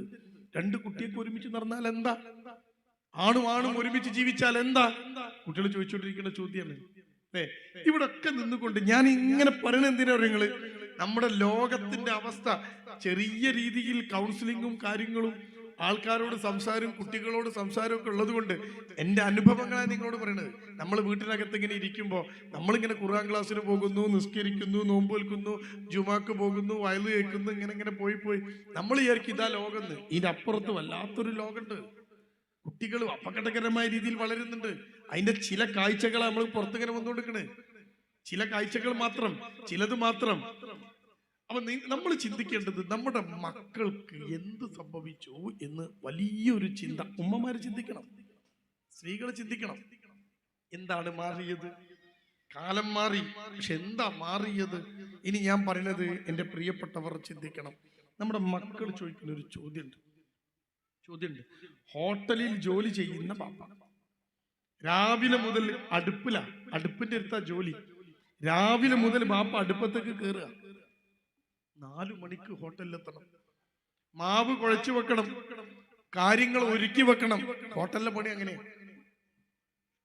സുബൈക്ക് ബാങ്ക് കൊടുത്താൽ ബാപ്പ നേരെ പള്ളിയിൽ പോയി നിസ്കരിച്ച് വന്നിട്ട് പിന്നെ ചുടാൻ തുടങ്ങുക. നിങ്ങൾക്ക് അറിയാലോ ഹോട്ടലിലെ പണിയെടുക്കുന്ന ആൾക്കാർക്ക് അറിയാലോ. ഹോട്ടലിൽ ബാപ്പ ചുടാൻ തുടങ്ങുക. ഈ ചുടാൻ വേണ്ടിയിട്ട് കാര്യങ്ങളൊക്കെ ഇങ്ങനെ തുടങ്ങി 11 മണി വരെ പണിയാ. അടുക്കളയിലെ ഒരു പണ്ടാരിന്റെ പണി ഞങ്ങൾക്ക് പറഞ്ഞു തരേണ്ട ആവശ്യമില്ലല്ലോ. നിങ്ങൾക്ക് അറിയാലോ, ഈ പ്രദേശത്തുകാർ, ഈ പരപ്പരങ്ങാടി പ്രദേശത്തുകാരൊക്കെ പണ്ടാരിപ്പണിക്ക് വളരെ പേര് കേട്ട ആളുകളാണ്. ഇഷ്ടംപോലെ പണ്ടാരിമാർ, നല്ല വെപ്പുകാര് ഈ പരപ്പരങ്ങാടി പ്രദേശത്തുണ്ട്, അറിയപ്പെടുന്ന ആളുകൾ, ഇഷ്ടംപോലെ ആളുകൾ. അതുകൊണ്ട് നിങ്ങൾക്ക് അറിയാലോ, ഇതൊക്കെ ഇങ്ങനെ ഒരുക്കി വെച്ചിട്ട് ഈ ബാപ്പ 11 മണി വരെ ഹോട്ടലിൽ പണിയെടുക്കുക. 11 മണിയാകുമ്പോഴേക്ക് കറിയും ചോറും സാധനവും ഒക്കെ റെഡിയാവും. വിളമ്പേണ്ട പണി പിന്നെ മൂപ്പർക്കില്ല. 11-11:30 മണിയാകുമ്പോൾ മൂപ്പര് ഹോട്ടലിൽ നിന്ന് ഇറങ്ങും, വീട്ടിൽ ചെല്ലും, ഇത്തിരി നേരം വിശ്രമിക്കും. വൈകുന്നേരം ആകുമ്പോഴേക്ക് വീണ്ടും ഹോട്ടലിലേക്ക് പോകണം. കാരണം വൈകുന്നേരത്തേക്കുള്ള ഭക്ഷണം വീണ്ടും പാകം ചെയ്യണം, ഉണ്ടാക്കണം. ഹോട്ടലിൽ രാവിലെ ഉണ്ടാക്കി വെച്ച ഭക്ഷണം വൈകുന്നേരം കൊടുത്താൽ ഹോട്ടൽ കൂട്ടും.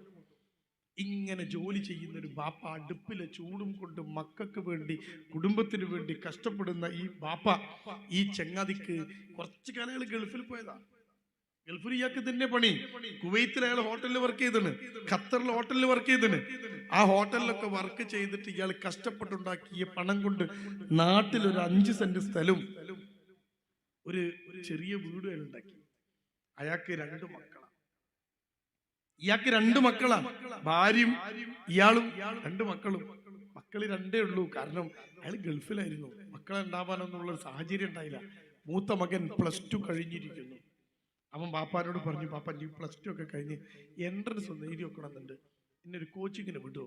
ഇല്ലാത്ത പൈസ ഉണ്ടാക്കിയിട്ട് ആ മനുഷ്യൻ ആ ചെക്കനെ ഒരു കോച്ചിങ് സെന്ററിൽ കൊണ്ടുചെന്ന് ഹോസ്റ്റലിലാക്കി. എന്റെ മോൻ പഠിച്ചു, ഈ എങ്ങനെയും കഴിച്ചില്ല. ഏതൊരു ബാപ്പയും ചിന്തിക്കുന്ന ചിന്തയാണ്. ഞങ്ങളോ നമുക്കോ ഒന്നുമില്ല. ബാപ്പ കഷ്ടപ്പെടുകയാണ്, വെയില് കൊണ്ടാണ്, കടലിൽ പോവാണ്. 10 ലിറ്റർ വെള്ളം ഒരു കടലിൽ പോണ ഒരു മനുഷ്യൻ 10 ലിറ്ററിന്റെ ക്യാനിൽ വെള്ളം കൊണ്ടുപോവുക. എന്നിട്ടാണ് ഓൻ ബോട്ടിൽ പോണേ, ഇതിൽ പോണത്, തോണി പോണത്.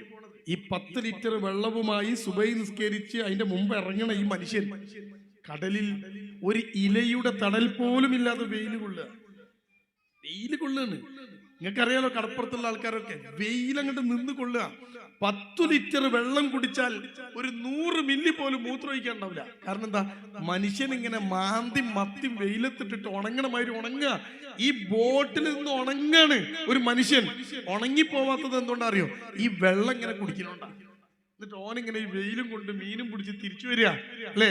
ആ ബാപ്പ എന്താ ചിന്തിക്കാന്നറിയോ? എന്റെ കുട്ടി ഇങ്ങനെ കഷ്ടപ്പെടരുത്, ഞാൻ നിന്ന് വെയിൽ കൊണ്ട് വാടിപ്പോകുന്ന പോലെ എന്റെ മോന് കഴിയൂല, എന്റെ മോക്ക് പറ്റൂല, അതുകൊണ്ട് അവരെങ്ങനെങ്കിലും ഒന്ന് കഴിച്ചിലായിക്കോട്ടെ എന്ന് വിചാരിച്ചിട്ട് എന്ത് ചെലവാക്കിയും മുടക്കിയും മക്കൾക്ക് വേണ്ടി, വിദ്യാഭ്യാസത്തിന് വേണ്ടി ഏതറ്റം വരെ പോവാൻ തയ്യാറാകുന്ന എന്റെ പ്രിയപ്പെട്ട രക്ഷിതാക്കൾ തിരിച്ചറിയണം. ആ കുട്ടി, ഈ ചെറുക്കനെ ഇവർ പൈസ കൊടുത്തിട്ട് നേരെ കൊണ്ടുപോവുക എൻട്രൻസ് കോച്ചിങ് സെന്ററിലേക്ക്. ആൺകുട്ടിയാ, ഓൻ നന്നായിട്ട് പഠിക്കും, ഉഷാറാ. പാപ്പ പറഞ്ഞേച്ച് ഓനോട് പറഞ്ഞു, നല്ല നോക്കും മോനെ, എങ്ങനെയെങ്കിലും ഒരു MBBS കിട്ടിയ പാപ്പാനെ കൊണ്ടാവണ വരി പഠിപ്പിക്കുക. ഈ മനുഷ്യൻ ചെറിയൊരു വീടെടുത്തത്. ആ വീട്ടില് താഴത്ത് 2 റൂം, കോണി കേറിയ മേലെ 2 റൂം. താഴത്തെ റൂമില് ഒരു റൂമിൽ ബാത്റൂം ഉണ്ട്, ഒരു റൂമിൽ ബാത്റൂം ഇല്ല. മേലത്തെ റൂമിൽ 2 റൂം, ഒറ്റ ബാത്റൂം, കോമൺ ബാത്റൂം. ഇതാണ് ആ ചെറിയ വീട്. വലിയ വീടൊന്നുമല്ല, ചെറിയ വീട്, ചെറിയ റൂം കണ്ടോ. ആ ബാപ്പ മോനെ പറഞ്ഞു, ഇപ്പൊ ആ വീട്ടിൽ ആരാ ഉള്ളത്? ബാപ്പുണ്ട്, ഉമ്മണ്ട്. ചെക്കൻ പോയി.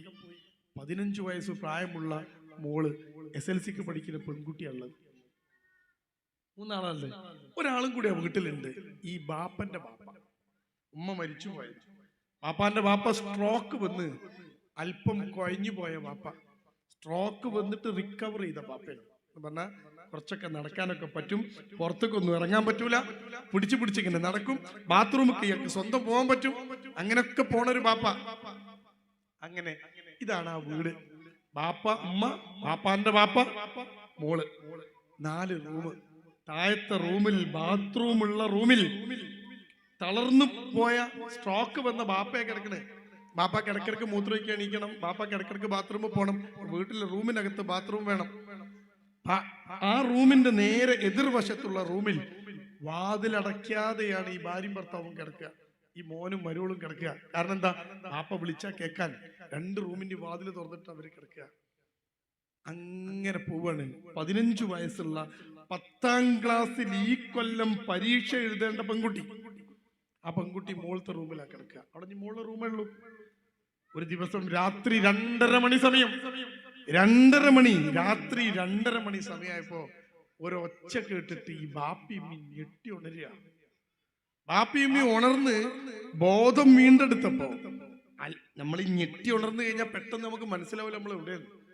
ഉറക്കത്തിലല്ലേ മനുഷ്യൻ. ഉറക്കം എന്നത് ഒരു തരം മരണാണെന്നാ, ഒരു മരണാണെന്നാ ഖുർആൻ പറയുന്നത് അല്ലേ?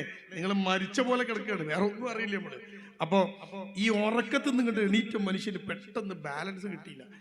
ഭാര്യയും ഭർത്താവും കൂടി ഒച്ച കേട്ടിട്ട് ഞെട്ടി എഴുന്നേറ്റിരുന്ന് അവരിങ്ങനെ കാതു കൂർപ്പിച്ചപ്പോ കേൾക്കുന്നത് ഒരു ഞരങ്ങുന്ന ഒച്ചയാണ്. ഒച്ച കേൾക്കുന്നത്. 2 പേരും കൂടി എഴുന്നേറ്റ് ഓടിച്ചെന്നത് ബാപ്പ കിടക്കുന്ന റൂമൊക്കെ. ബാപ്പ കിടക്കുന്ന റൂമിൽ ചെന്ന് നോക്കിയപ്പോ കാണുന്ന കാഴ്ച, മൂത്രമൊഴിക്കാൻ എണീച്ചിട്ട് ബാപ്പ തടഞ്ഞു വീണ് തല കട്ടിലടിച്ച് നെറ്റി പൊട്ടി ചോരൊലിക്കുക. നല്ല അടി അടിച്ച്. ഈ തളർന്നു പോയ ആൾക്കാർ വീഴുമ്പോൾ ഭയങ്കര വീഴ്ച വീഴുക. നമ്മളെ പോലെ പിടിക്കാൻ കഴിയില്ലല്ലോ. തളർച്ച വന്നു കഴിഞ്ഞാൽ പിന്നെ നമ്മൾ പിടിക്കും പോലെ പിടിക്കാൻ കഴിയില്ലല്ലോ. ഈ ബാപ്പ വീണപ്പോ തല കട്ടിലിന്റെ ചെടിക്കടിച്ചിട്ട് വലിയൊരു പൊട്ടുണ്ട് തലക്ക്. ആ പൊട്ട് ചോരങ്ങനെ മുഖത്ത് കൂടി ഒലിക്കുക. ബാപ്പക്ക് എണീക്കാൻ കഴിയില്ല. ഈ മകനും മരുമകളും കൂടി ചെന്ന്, ഈ ബാപ്പാന്റെ മോനും മരുമകളും കൂടി ചെന്ന് ഈ ബാപ്പാനെ താങ്ങി പിടിച്ച് കട്ടിലിരുത്തിയപ്പം ബാപ്പട്ട വെള്ള ബനിയൻ ചോരങ്ങനെ ഒളിച്ച് നനഞ്ഞു തുടങ്ങിയാണ്.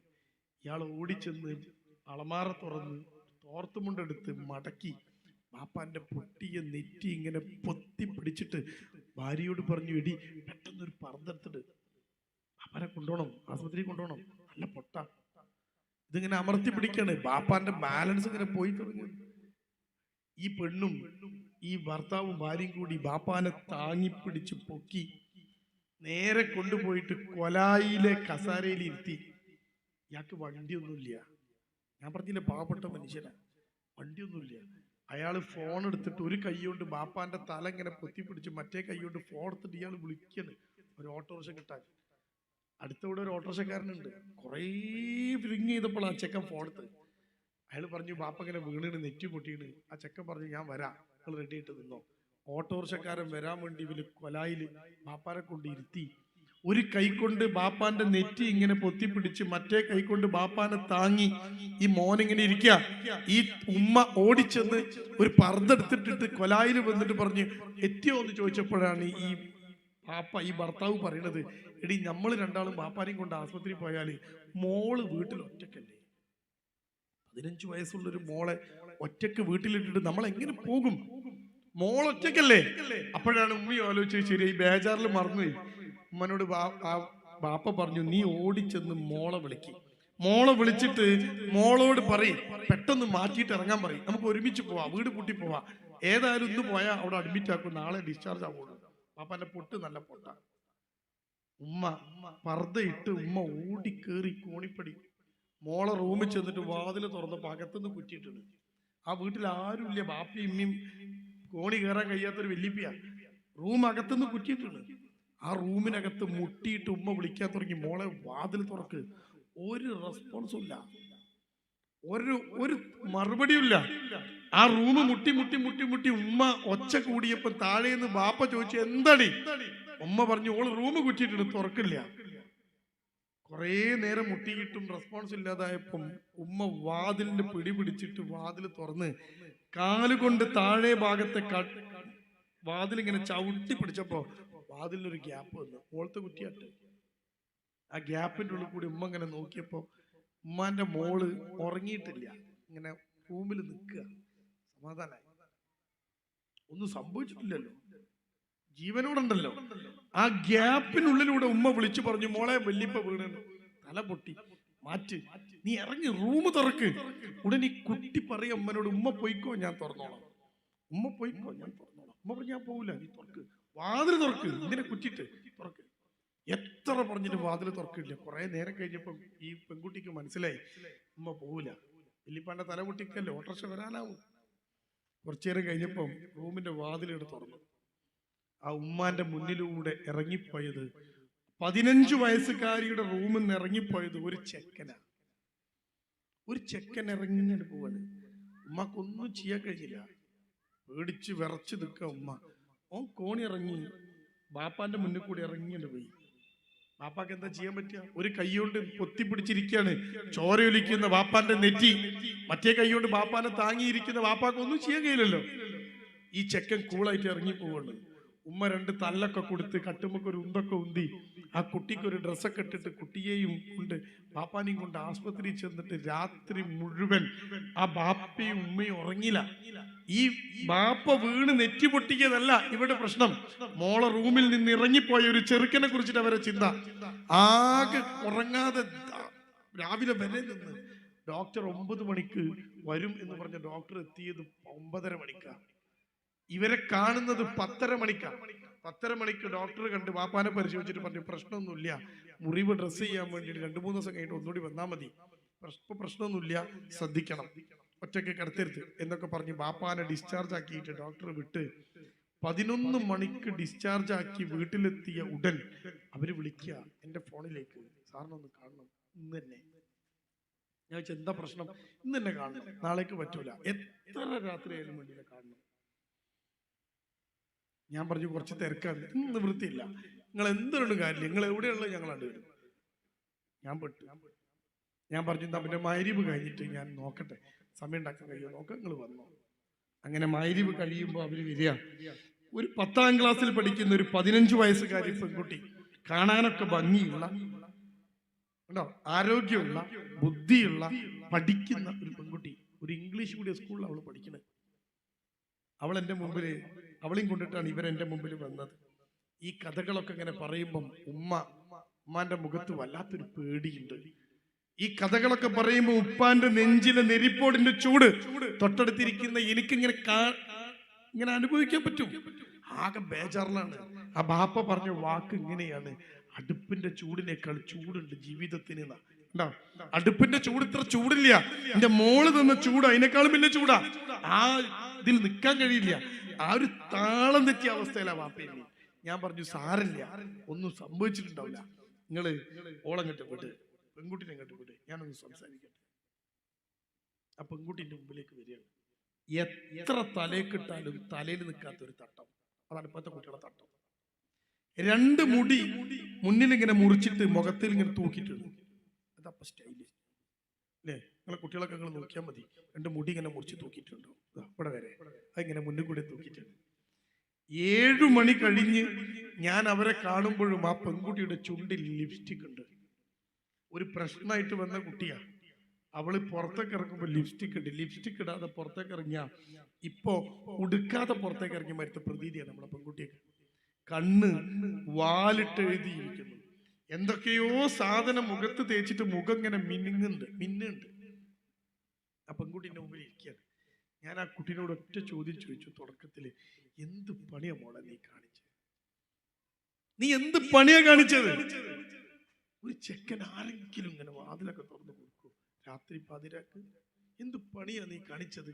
ഈ ചോദ്യം ആ കുട്ടിയിൽ ഒരു എഫക്റ്റ് ഉണ്ടാക്കിയില്ല. ആ പെൺകുട്ടി വളരെ കൂളായിട്ട് എന്നോട് തിരിച്ചൊരു ചോദ്യം ചോദിച്ചു, അതിനിപ്പോ എന്താ കുഴപ്പം? ഇനി എന്താ പ്രിയപ്പെട്ടവരെ ഞാൻ ആ കുട്ടിയോട് സംസാരിക്കേണ്ടത്?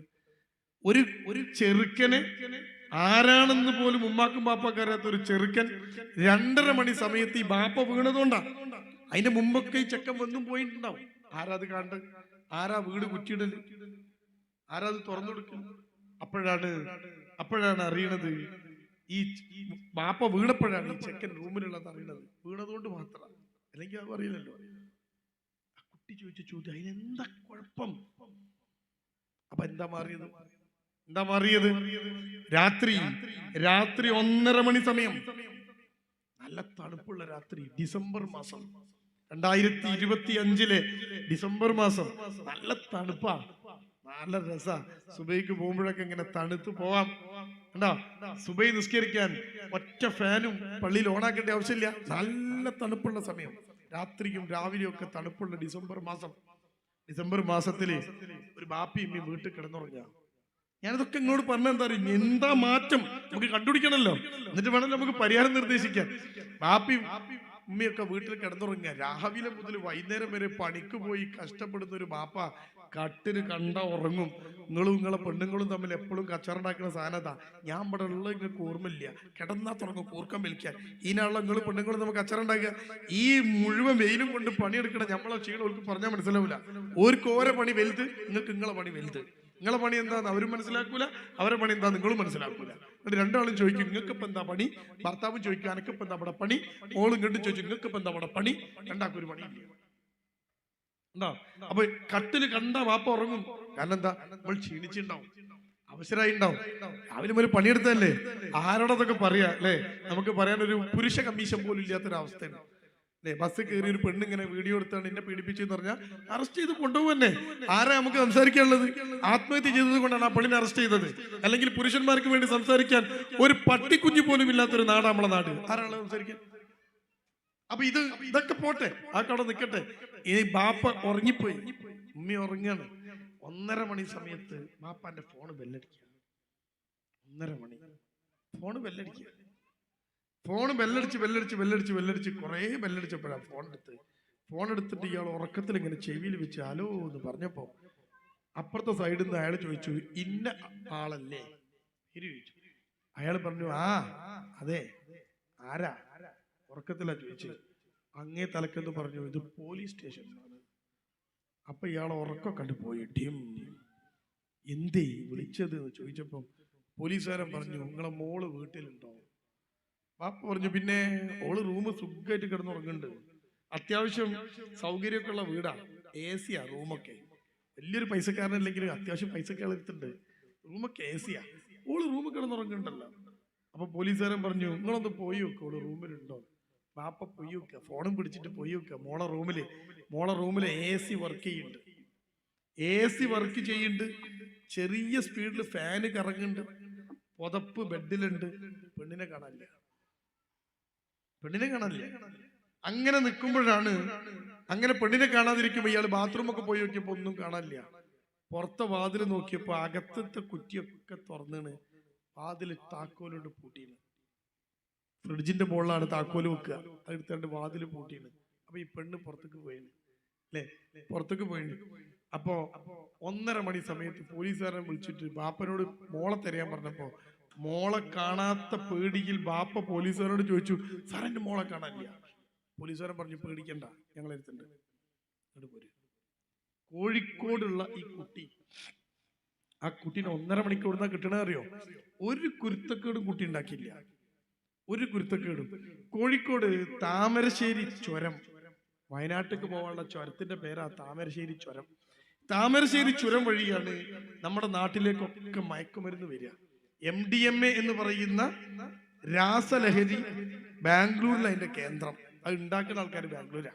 അത് ബാംഗ്ലൂരിൽ നിന്ന് നമ്മുടെ വയനാട് ചുരം വഴി, കർണാടകയിൽ നിന്ന് വയനാട് ചുരം വഴിയാണ് അത് കോഴിക്കോട്ടും മലപ്പുറത്തും ഒക്കെ എത്തുക. അതുകൊണ്ട് തന്നെ എപ്പോഴും ഈ വയനാട് ചുരത്തിന്റെ മുകളിലും വയനാട് ചുരത്തിന്റെ താഴെയൊക്കെ രാത്രിയൊക്കെ പോലീസിന്റെ പെട്രോളിംഗ് ഉണ്ടാവും. ഏതെങ്കിലുമൊക്കെ വണ്ടി, വലിയ വില കൂടിയ വണ്ടിയിൽ അപ്പൊ ഈ സാധനമൊക്കെ വരുന്നേ. ഓഡി, BMW ഉണ്ടോ, ടയോട്ട, ഇങ്ങനത്തെ വലിയ വലിയ വണ്ടിയിലാണ് ഇപ്പൊ ഈ മയക്കുമരുന്നൊക്കെ വരുന്നത്. ചെറിയ ചെറിയ വണ്ടിയൊന്നും ഇപ്പൊ ആരും ഉപയോഗിക്കില്ല. അതുകൊണ്ട് ഈ പോലീസുകാർ ഇങ്ങനെ ഫാമിലി ഒന്നും അല്ലാത്ത വണ്ടിയൊക്കെ ഇടക്കിടക്ക് ഇങ്ങനെ കൈയാട്ടി നിർത്തും. ഫാമിലിയൊക്കെ തോന്നി അവരിങ്ങനെ വിടും. ഫാമിലി എല്ലാം തോന്നിക്കഴിഞ്ഞാൽ അവരിങ്ങനെ കൈയാട്ടൊക്കെ നിർത്തി വണ്ടിയൊക്കെ പരിശോധിക്കും. അങ്ങനത്തെ ഒരു സ്വഭാവം. താമരശ്ശേരി ചുരത്തിൽ രാത്രി പോലീസ് പട്രോളിംഗ് ഉണ്ട്. ചുരം തുടങ്ങുന്നതിന്റെ മുമ്പ് പോലീസിന്റെ പട്രോളിംഗ് ഉണ്ട്. അങ്ങനെ പോലീസുകാർ ഇങ്ങനെ നിൽക്കുക രാത്രി മഞ്ഞും കൊണ്ട്. രാത്രി 1:30 മണിയായപ്പോ ഒരു ബൈക്ക്, ആ ബൈക്ക് ഇങ്ങനെ നല്ല വില കൂടിയ ബൈക്കും വില കൂടിയ കാറും ഉപയോഗിച്ച മയക്കുമരുന്ന് കടത്തുക. നല്ല വില കൂടിയ ഒരു ബൈക്ക്, കാണാനൊക്കെ രസമുള്ള ഒരു ബൈക്ക്. ആ ബൈക്കിന്റെ മുകളിൽ കോട്ടൊക്കെ ഇട്ട്, ഹെൽമെറ്റ് ഒക്കെ ഇട്ട്, നല്ല പിന്നെ കയ്യുറൊക്കെ ധരിച്ച്, ഷൂസൊക്കെ ഇട്ടിട്ട് ശരിക്കും ഒരു റേസിംഗ് പങ്കെടുക്കുന്ന ഒരു ചെക്കനെ പോലെ ഒരു ചെറുക്കൻ ബൈക്ക് ഓടിച്ച് വരിക. അവൻ ഫുൾ സ്ലീവ് ഡ്രസ്സൊക്കെ, ഫുൾ കാര്യങ്ങളുണ്ട്. നാടനൊന്നുമല്ല, അടിപൊളിയാണ്. അവന്റെ പിറകിൽ അതുപോലെ തന്നെ ജീൻസും ഷർട്ടും ധരിച്ച്, ജാക്കറ്റ് ഇട്ട്, ഷൂസ് ഇട്ട്, ഹെൽമെറ്റ് ധരിച്ച്, എല്ലാ സംവിധാനങ്ങളും വെച്ചിട്ട് ഒരു പെണ്ണുണ്ട്. കയ്യുറക്കോളും ഇട്ടാണ്. തണുപ്പാ. പോലീസുകാർ ആ ബൈക്ക് ഇങ്ങനെ നല്ല വില കൂടിയ ബൈക്ക് അയച്ചിട്ട് പോലീസുകാരൻ ബൈക്ക് കൈയാട്ടി സൈഡിലേക്ക് ബൈക്ക് ഒതുക്കി നിർത്തി. കൈയാട്ടിപ്പോ ചെക്കൻ ബൈക്കോടെ നിർത്തി. ബൈക്ക് നിർത്തിയിട്ട് പോലീസുകാരൻ പേപ്പറൊക്കെ ചോദിച്ചു. സകല പേപ്പറും ഈ ചെക്ക് എടുത്തു കൊടുത്തു. എല്ലാ പേപ്പറും ക്ലിയറാണ്, ഒരു കംപ്ലൈന്റും ഇല്ല. ലൈസൻസ് എവിടെ? ഇതാ പിടിച്ചോ, ഇനി എന്താ നിങ്ങൾക്ക് വേണ്ട ഒക്കെ എടുത്തിട്ടുണ്ട്. പോലീസുകാരനൊന്നും പറയാനില്ല. പോലീസുകാരനെ വണ്ടിയൊക്കെ എങ്ങനെ നോക്കി, എന്താ വണ്ടിയൊന്നും ഇല്ലല്ലോ. അവൻ പറഞ്ഞു, എന്ത് സാറ് നോക്കിക്കോ ഉണ്ടെങ്കിൽ. പോലീസുകാരന് മനസ്സിലായി പ്രശ്നമൊന്നുമില്ല, ചെക്കനാള് കുഴപ്പമൊന്നുമില്ല. ആ പോലീസുകാരനെ വെറുതെ, ഈ പോലീസുകാർക്ക് ഇങ്ങനെ ചോദിക്കുന്ന ഒരു സ്വഭാവം ഉണ്ടല്ലോ, വെറുതെ ചോദിച്ചതാ, ഇതാരാ? അതിന്റെ സ്കൂട്ടറിന്റെ ബാക്കിൽ, അവന്റെ ബൈക്കിന്റെ ബാക്കിൽ ഇരുന്ന ആ ജാക്കറ്റ് ധരിച്ച ആ പെണ്ണിനെ ചൂണ്ടി ഹെൽമെറ്റ് ഊരാതെ നിൽക്കുന്ന ആ പെണ്ണിനെ ചൂണ്ടിയിട്ട് പോലീസുകാരൻ വെറുതെ എഴുതാരാ. ആ ചെറുക്കൻ മറുപടി പറഞ്ഞത് എനിക്കറിയില്ല. പോലീസ് ചോദിച്ചാ നിനക്ക് അറിയില്ലേ? അറിയില്ല. എനിക്ക് ഇവിടുന്ന് കിട്ടീനെ? കൂടെ വന്നതാണ്. ആരാ? അറിയില്ല. അപ്പൊ ഈ ചെക്കൻ പോലീസുകാരനോട് ചോദിച്ചു, എന്തിനാ സാറേ നിങ്ങൾ ആകെ ചോദിക്കുന്നത്? ഞങ്ങളൊരു ബൈക്ക് പോവല്ലേ. പോലീസുകാരൻ ഈ മോട്ടോർ വാഹന വകുപ്പിൽ ഒരു നിയമമുണ്ട്, നമുക്കാർക്കും പൊതുവെ അറിയാത്തൊരു നിയമമാണ്. പ്രൈവറ്റ് വണ്ടികളിൽ പരിചയമില്ലാത്ത ആളുകളെ കയറ്റാൻ പാടില്ല. എന്റെ വണ്ടി പ്രൈവറ്റ് വണ്ടിയാണെങ്കിൽ എനിക്ക് പരിചയമില്ലാത്ത ഒരാൾ ആ വണ്ടി ഉണ്ടാവാൻ പാടില്ല. കേറ്റിയ കുറ്റ പ്രശ്ന. എന്റെ ബൈക്ക്, ഞാൻ ബൈക്ക് ഇങ്ങനെ ഓടിച്ചു പോകുമ്പോ ആ ബൈക്കിന്റെ പുറകിൽ ഇരിക്കുന്ന ആളെ എനിക്ക് പരിചയമാണ്. എല്ലാത്ത ആളുകൾ ബൈക്കുമ്പോൾ കയറ്റാൻ പാടില്ല. സാധാരണ നമ്മളെ സ്കൂളിന്റെ മുമ്പിലൊക്കെ കുട്ടികൾ കാണാൻ ബൈക്കിന് ഇങ്ങനെ കൈയാട്ടണ്, ലിഫ്റ്റ് ഒരു വെച്ചുണ്ട്. നമ്മൾ പാവം കുട്ടികളെ വെച്ച് ലിഫ്റ്റ് കൊടുക്കും. ക്രിമിനൽ കുറ്റ. ആ കുട്ടിയെ പിറകിൽ കയറ്റിയാൽ പ്രായപൂർത്തിയാവാത്ത അറിയാത്തൊരു കുട്ടീനെ ബൈക്കിന്റെ പിറകിൽ കയറ്റി എന്തെങ്കിലും സംഭവിച്ചാൽ ഞങ്ങളകത്താവും. നമ്മൾ ഈ കുട്ടികൾ ഇങ്ങനെ കയ്യട്ടെ ബാപ്പാന്റെ അടുത്ത് നിന്ന് 10 റുപ്യ ബസ്സിന് വാങ്ങിയാണ്ട് ആ 10 റുപ്യക്കോ വേറെ എന്തെങ്കിലും വാങ്ങി തിന്നാണ്ട് കണ്ടോന്റെ വണ്ടിയിലാണ് കയറി പോണത്. എല്ലാ ബസ് സ്റ്റോപ്പിലും ഉണ്ടാവും കുട്ടികൾ കയ്യാട്ടണ്. എന്തുകൊണ്ടാണ് കയ്യാട്ടണെന്ന് അറിയോ? നിങ്ങൾ നിർത്തി കൊടുത്തിട്ടാ. ഒരൊറ്റ ഒന്നിനെ കയറ്റരുത്. കാരണം എന്താ? അറിയാത്ത ആളെ വണ്ടിയിൽ കയറ്റാൻ പാടില്ല. പോലീസുകാരൻ പറഞ്ഞു, അറിയാത്ത ആളെ പ്രൈവറ്റ് വണ്ടിന്റെ മുകളിൽ കയറ്റാൻ പാടില്ല, ടാക്സിയിൽ കയറ്റാം. ടാക്സി അതിനുള്ളതാ. നിനക്കറിയില്ലേ അറിയാത്ത ആളെ വണ്ടി? ഒച്ചക്ക് പറഞ്ഞ അറിയില്ല. എന്നാ വണ്ടി വിട്ടോ, നീ പോ, ഓളെ ഞങ്ങൾ നോക്കിക്കോളാം. ആ പെൺകുട്ടിന്റെ ഹെൽമെറ്റ് ഊരി പോലീസുകാർ ചോദിച്ചു, നീ ആരാ? എന്റെ പ്രിയപ്പെട്ടവരെ, നിങ്ങൾ അറിയണം, ഇൻസ്റ്റഗ്രാമിനകത്ത് ഈ ചെക്കൻ ഒരു പോസ്റ്റ് ഇടുകയാണ്. ചെക്കൻ ഇൻസ്റ്റഗ്രാമിൽ ഒരു പോസ്റ്റ് ഇടുകയാണ്, ഞാൻ എന്റെ ബൈക്കുമായി ഒരു നൈറ്റ് റൈഡിങ്ങിന് പോകുന്നു, കൂടെ വരാൻ താല്പര്യമുള്ളവർക്ക് ബന്ധപ്പെടാം.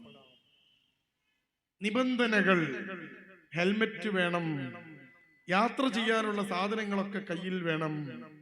2, എല്ലാ ചെലവും 50-50. പെട്രോള് 50-50, ഭക്ഷണം 50-50. ഈ ചെക്കൻ ഇൻസ്റ്റഗ്രാമിൽ പോസ്റ്റ് ഇട്ടാ. നിങ്ങൾക്ക് എന്ത് ഇൻസ്റ്റഗ്രാം? ഉടൻ ഈ ഇൻസ്റ്റഗ്രാമിൽ ഈ ചെക്കനെ ആദ്യം പ്രതികരിച്ചത് 19 വയസ്സുള്ള ഡിഗ്രിക്ക് പഠിക്കുന്ന ഈ പെൺകുട്ടിയാണ്. ഈ പെൺകുട്ടി തന്റെ ഫോണിൽ ഇൻസ്റ്റഗ്രാമിൽ ഇരുന്നിട്ട് ഈ ചെക്കന് പോസ്റ്റ് ചെയ്യാണ്, ഐ എം റെഡി, എൻ്റെ അടുത്ത് ഓൺലൈൻ വഴി വാങ്ങിയ ജാക്കറ്റ് ഉണ്ട്, ഗ്ലൗസ് ഉണ്ട്, ഷൂസ് ഉണ്ട്, ജീൻസ് ഉണ്ട്, കുപ്പായുണ്ട്, എല്ലാം ഉണ്ട്, ഞാൻ റെഡി. അങ്ങനെ ഈ പെണ്ണും ചെക്കനും കൂടി തീരുമാനിക്കുകയാണ്. ഈ പെൺകുട്ടി ഗൂഗിൾ മാപ്പ് അയച്ചു കൊടുത്തു. ചെക്കൻ രാത്രി അവിടെ വന്നു. ഒന്നും സംഭവിച്ചിട്ടില്ല, ഒരു പീഡനവുമില്ല, ഒരു പ്രശ്നവുമില്ല, ഒരു തൊടലുമില്ല, ഒന്നുമില്ല. ഓ സ്കൂട്ടർ ബൈക്കുമായിട്ട് വന്നു, ഓള് ബാക്ക് കയറി. ആരാ എന്താന്ന് അറിയേണ്ട ഒരു കാര്യമില്ല. ഇന്നത്തെ കാലത്തെ സൗഹൃദങ്ങളുടെ അവസ്ഥ ഞാൻ ഈ പറയണേ. ഇവന്റെ ബാക്ക് കയറിയിട്ട് ഈ പെൺകുട്ടിയോട് പോവാണ്. ആരറിയില്ല. എന്താ വരെ പ്ലാന്? രാത്രി 12:30 മണിക്ക് വീട്ടിൽ നിന്ന് ഇറങ്ങി. വീട്ടിൽ നിന്ന് ഇങ്ങനെ ഇറങ്ങിയിട്ട് നേരെ പോയി താമരശ്ശേരി ചുരം കയറി. ആ ചുരത്തിന് ഇങ്ങനെ കയറിയിട്ട് ചുരത്തിന്റെ മുകളിൽ പോയിട്ട് നേരെ തിരിച്ച് 3:30 മണിയാകുമ്പോഴേക്ക് തിരിച്ച് വീട്ടിലെത്തുക. 3:30 മണിക്ക് ശേഷം വാപ്പി മീയൊക്കെ ഉണരുള്ളൂ. അപ്പൊ ഈ കുട്ടി അകത്ത് കയറി പൊതിച്ചു മൂടി കിടന്നുറങ്ങിണ്ടാവും.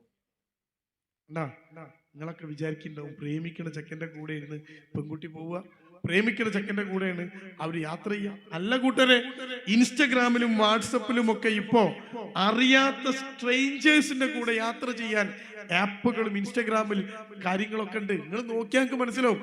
ഇൻസ്റ്റഗ്രാമിൽ കാര്യങ്ങൾ നോക്കിയാൽ മതി. ഇതിനൊക്കെ ഇങ്ങനെ റിക്വസ്റ്റ് വരികയാണ്. ആ റിക്വസ്റ്റിന് കുട്ടികൾ മറുപടി അയക്കുകയാണ്. ആരും പരിചയമില്ലെങ്കിലും കുട്ടിക്ക് യാത്ര ചെയ്യാം. ആ പെൺകുട്ടിയെ കൗൺസിലിങ്ങിന് കൊണ്ടുവന്നപ്പോ ആ പെൺകുട്ടിയോട് ഞാൻ ചോദിച്ചു, എന്ത് പണിയാ മോളെ നീ കാണിച്ചത്? ഒരു പരിചയമില്ലാത്ത ഒരു ചെക്കൻ ക്രിമിനലാണോ, കള്ളുകുടിയനാണോ, കഞ്ചാവാണോ, ഒരു പരിചയമില്ലാത്ത ഒരു ചെക്കൻ്റെ കൂടെ രാത്രി പാതിരാക്ക് ആരെങ്കിലും വീട്ടിൽ നിന്ന് ഇറങ്ങിയിട്ട് കേറുവോ മോളെ എന്ന് ചോദിച്ചപ്പോ ആ കുട്ടിക്കും എന്നോട് ചോദിച്ച ചോദ്യം, അതിനെന്താ കുഴപ്പം? അതിനെന്താ കുഴപ്പം? ആലോചിക്കുക. കുട്ടികൾ ചോദിക്കുന്ന ചോദ്യം അത്, എന്താ കുഴപ്പം? പ്രേമിച്ച് ഈ പെൺകുട്ടിയെ കൊണ്ട് നടന്ന്, ഒരു പെൺകുട്ടിയെ പ്രേമിച്ച് അവളെ കൊണ്ടിങ്ങനെ നടന്ന് ആ പെൺകുട്ടിന്റെ വീട്ടുകാരിത് കണ്ട് ഈ ചെറുക്കനെ തേടി വീട്ടിൽ വന്ന് ഉമ്മാന്റെയും ബാപ്പാന്റെയും മുന്നിലിട്ട് 4 പൊട്ടിച്ചു പെണ്ണിന്റെ വീട്ടുകാര്. 17 വയസ്സുള്ള പെൺകുട്ടിയെ 19 വയസ്സുള്ള ചെറുക്കൻ പ്രേമിക്കുക. അവൻ ഏതോ കോളേജിൽ പഠിക്കുന്നു, അവള് സ്കൂളിൽ പഠിക്കുന്നു. പ്രേമിക്കുക. എന്നിട്ട് ഈ പെൺകുട്ടിനെ കൊണ്ടിപ്പോ ഇങ്ങനെ നടക്കുക. പല സ്ഥലത്തും ഇപ്പൊ നല്ല സുഖ. എല്ലാവർക്കും ഹെൽമെറ്റ് നിർബന്ധമാക്കിയോണ്ട് കുട്ടിയൊക്കെ നല്ല സുഖ. പിന്നെ മാസ്ക്, പണ്ടൊന്നും മാസ്ക് ഇല്ല, ഇപ്പൊ മാസ്ക് ഇട്ട് ആരും ചോദിക്കൂലല്ലോ. കൊറോണയ്ക്ക് ശേഷം മാസ്ക് ഉണ്ടല്ലോ അല്ലെ. കുട്ടിയൊക്കെ തിരിച്ചറിയും കൂടി ഇല്ല. ഈ പെൺകുട്ടി ഇങ്ങനെ കൊണ്ടുനടക്കുക. ഒരു സ്ഥലത്തെത്തിയപ്പോ ആരോ കണ്ട് പ്രശ്നമായി, ഫോട്ടോ എടുത്ത് പാപ്പി ഇമ്മി അറിഞ്ഞ് ഈ പെണ്ണിന്റെ വീട്ടുകാരൊക്കെ ഈ ചെക്കന്റെ വീട് അന്വേഷിച്ച് ചെന്ന് രാത്രി സുബൈ നിസ്കരിച്ചിട്ട് പുരക്കടി ചെല്ലുക. ഈ ചെക്കൻ നല്ല ഉറക്ക. നേരെ വീട്ടിൽ കയറിയിട്ട് ഇന്ന കുട്ടിന്റെ വീടല്ല, ആ ചെക്കനൊന്ന് കാണണം. ചെക്കൻ ഇറങ്ങി കണ്ട് വരലും ഇവര് പിടിച്ച് 4 പൊട്ടിച്ചു. ബാപ്പാന്റെയും ഉമ്മാന്റെയും മുമ്പിൽ വെച്ച് സ്വന്തം പുരയെന്ന്. ഉമ്മ കരയാണ്, മോനെ തന്നെ കണ്ടിട്ട്. എന്നിട്ട് ഇവര് കാര്യം പറഞ്ഞു, ഞങ്ങളെ മോളെ ബാക്കിൽ ഇതാ ഫോട്ടോ, ഇവൻ നടക്കണ്, കുറെ കാലായി, ഇനി ഉണ്ടായവന്റെ കാളി ഞങ്ങൾ വിട്ടും. ഇവര് ഭീഷണിപ്പെടുത്തിയിട്ട് ആ വീട്ടിൽ നിന്ന് ഇറങ്ങിപ്പോരാണ്. ആ ചെക്കനെ അവന്റെ ബാപ്പയും ഉമ്മയും കൂടി ഇന്റെ അടുത്ത് കൊണ്ടുവരിക. തലേ ദിവസം ഈ പെണ്ണിന്റെ വീട്ടുകാര് തല്ലിയിട്ട് കണ്ണ് കലങ്ങീണ്, അവന്റെ മൂക്ക് വീങ്ങീണ്, അടിയിട്ടീണ്, നല്ലോണം പൊട്ടീണ്. കണ്ണ് കലങ്ങിയിട്ട് മൂക്ക് വീങ്ങി നിൽക്കുന്ന ചെക്കനെയും കൊണ്ട്, ഓന്റെ ശരിക്കുള്ള കൊല ഞാൻ കണ്ടില്ല, അങ്ങനത്തെ കൊല ഞാൻ കണ്ടിട്ടുള്ളൂ. അവനെയും കൊണ്ട് എൻ്റെ അടുത്ത് വരിക. ഞാൻ ചോദിച്ചു, എന്താടാ നീ ഇങ്ങനെ, പഠിക്കണ്ടേ, നമുക്ക് ഇപ്പൊ കല്യാണം കഴിക്കാനുള്ള സമയമൊന്നും അല്ലല്ലോ. ആ ചെക്കൻ എന്നോട് അത്രയും തല്ല് കിട്ടിയിട്ട് ഒരു ചുണ്ട് ഇങ്ങനെ പൊങ്ങിക്കണോ എന്നോട് ആ സുഖമില്ലാതെ പറയാണ്. അതിനെന്താ കുഴപ്പം, അതിനിപ്പെന്താ കുഴപ്പം? അപ്പൊ നിങ്ങൾക്ക് ഇപ്പൊ ഒരു കാര്യം മനസ്സിലായി, ഞാൻ അവസാനിപ്പിക്കുകയാണ്. എന്തോ ഒരു മാറ്റം നമ്മുടെ കുട്ടിക്ക് വരുന്നുണ്ട്. ആ മാറ്റം എന്താണ്? ആധുനിക ലോകത്ത് നമ്മുടെ കുട്ടിക്ക് ഉണ്ടാക്കുന്ന മാറ്റം എന്താണ്? ആ മാറ്റത്തിന്റെ പേരാണ് കൂട്ടരെ സ്വതന്ത്ര ചിന്ത എന്നത്. ആ മാറ്റത്തിന്റെ പേരാണ് ലിബറൽ തോട്ട് എന്നത്.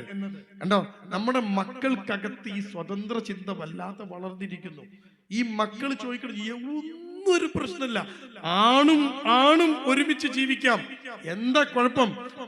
പെണ്ണും ഒരുമിച്ച് ജീവിക്കാം, എന്താ കുഴപ്പം? ആരാ ചോദിക്കണേ? നമ്മളെ മക്കള്. അതിനൊക്കെ എന്താ അമ്മ കുഴപ്പം? അങ്ങനെ ജീവിക്കുന്ന കുട്ടികളൊക്കെ കണ്ടില്ലെങ്കിൽ ഇൻസ്റ്റാഗ്രാമിൽ എന്നും പോസ്റ്റാ, അവർക്ക് എന്നും കണ്ടന്റാ. എല്ലായിടത്തും ബർത്ത്ഡേക്ക് പോകുന്നു, രാത്രി പോകുന്നു, പകല് പോകുന്നു, ബ്യൂട്ടി പാർലറിൽ പോകുന്നു, ഇതൊക്കെ കണ്ടന്റാ. പക്ഷെ കല്യാണം കഴിച്ച് ജീവിക്കുന്ന പെണ്ണിനോട് ഭർത്താവ് പറയും ഫോൺ വരെയൊക്കെ അവിടെ വെച്ച പോസ്റ്റർ ഉണ്ടാവും. അപ്പൊ ഒരു നിയന്ത്രണം വരും. കുട്ടിക്ക് ഇത് തീരെ ഇഷ്ടമല്ല.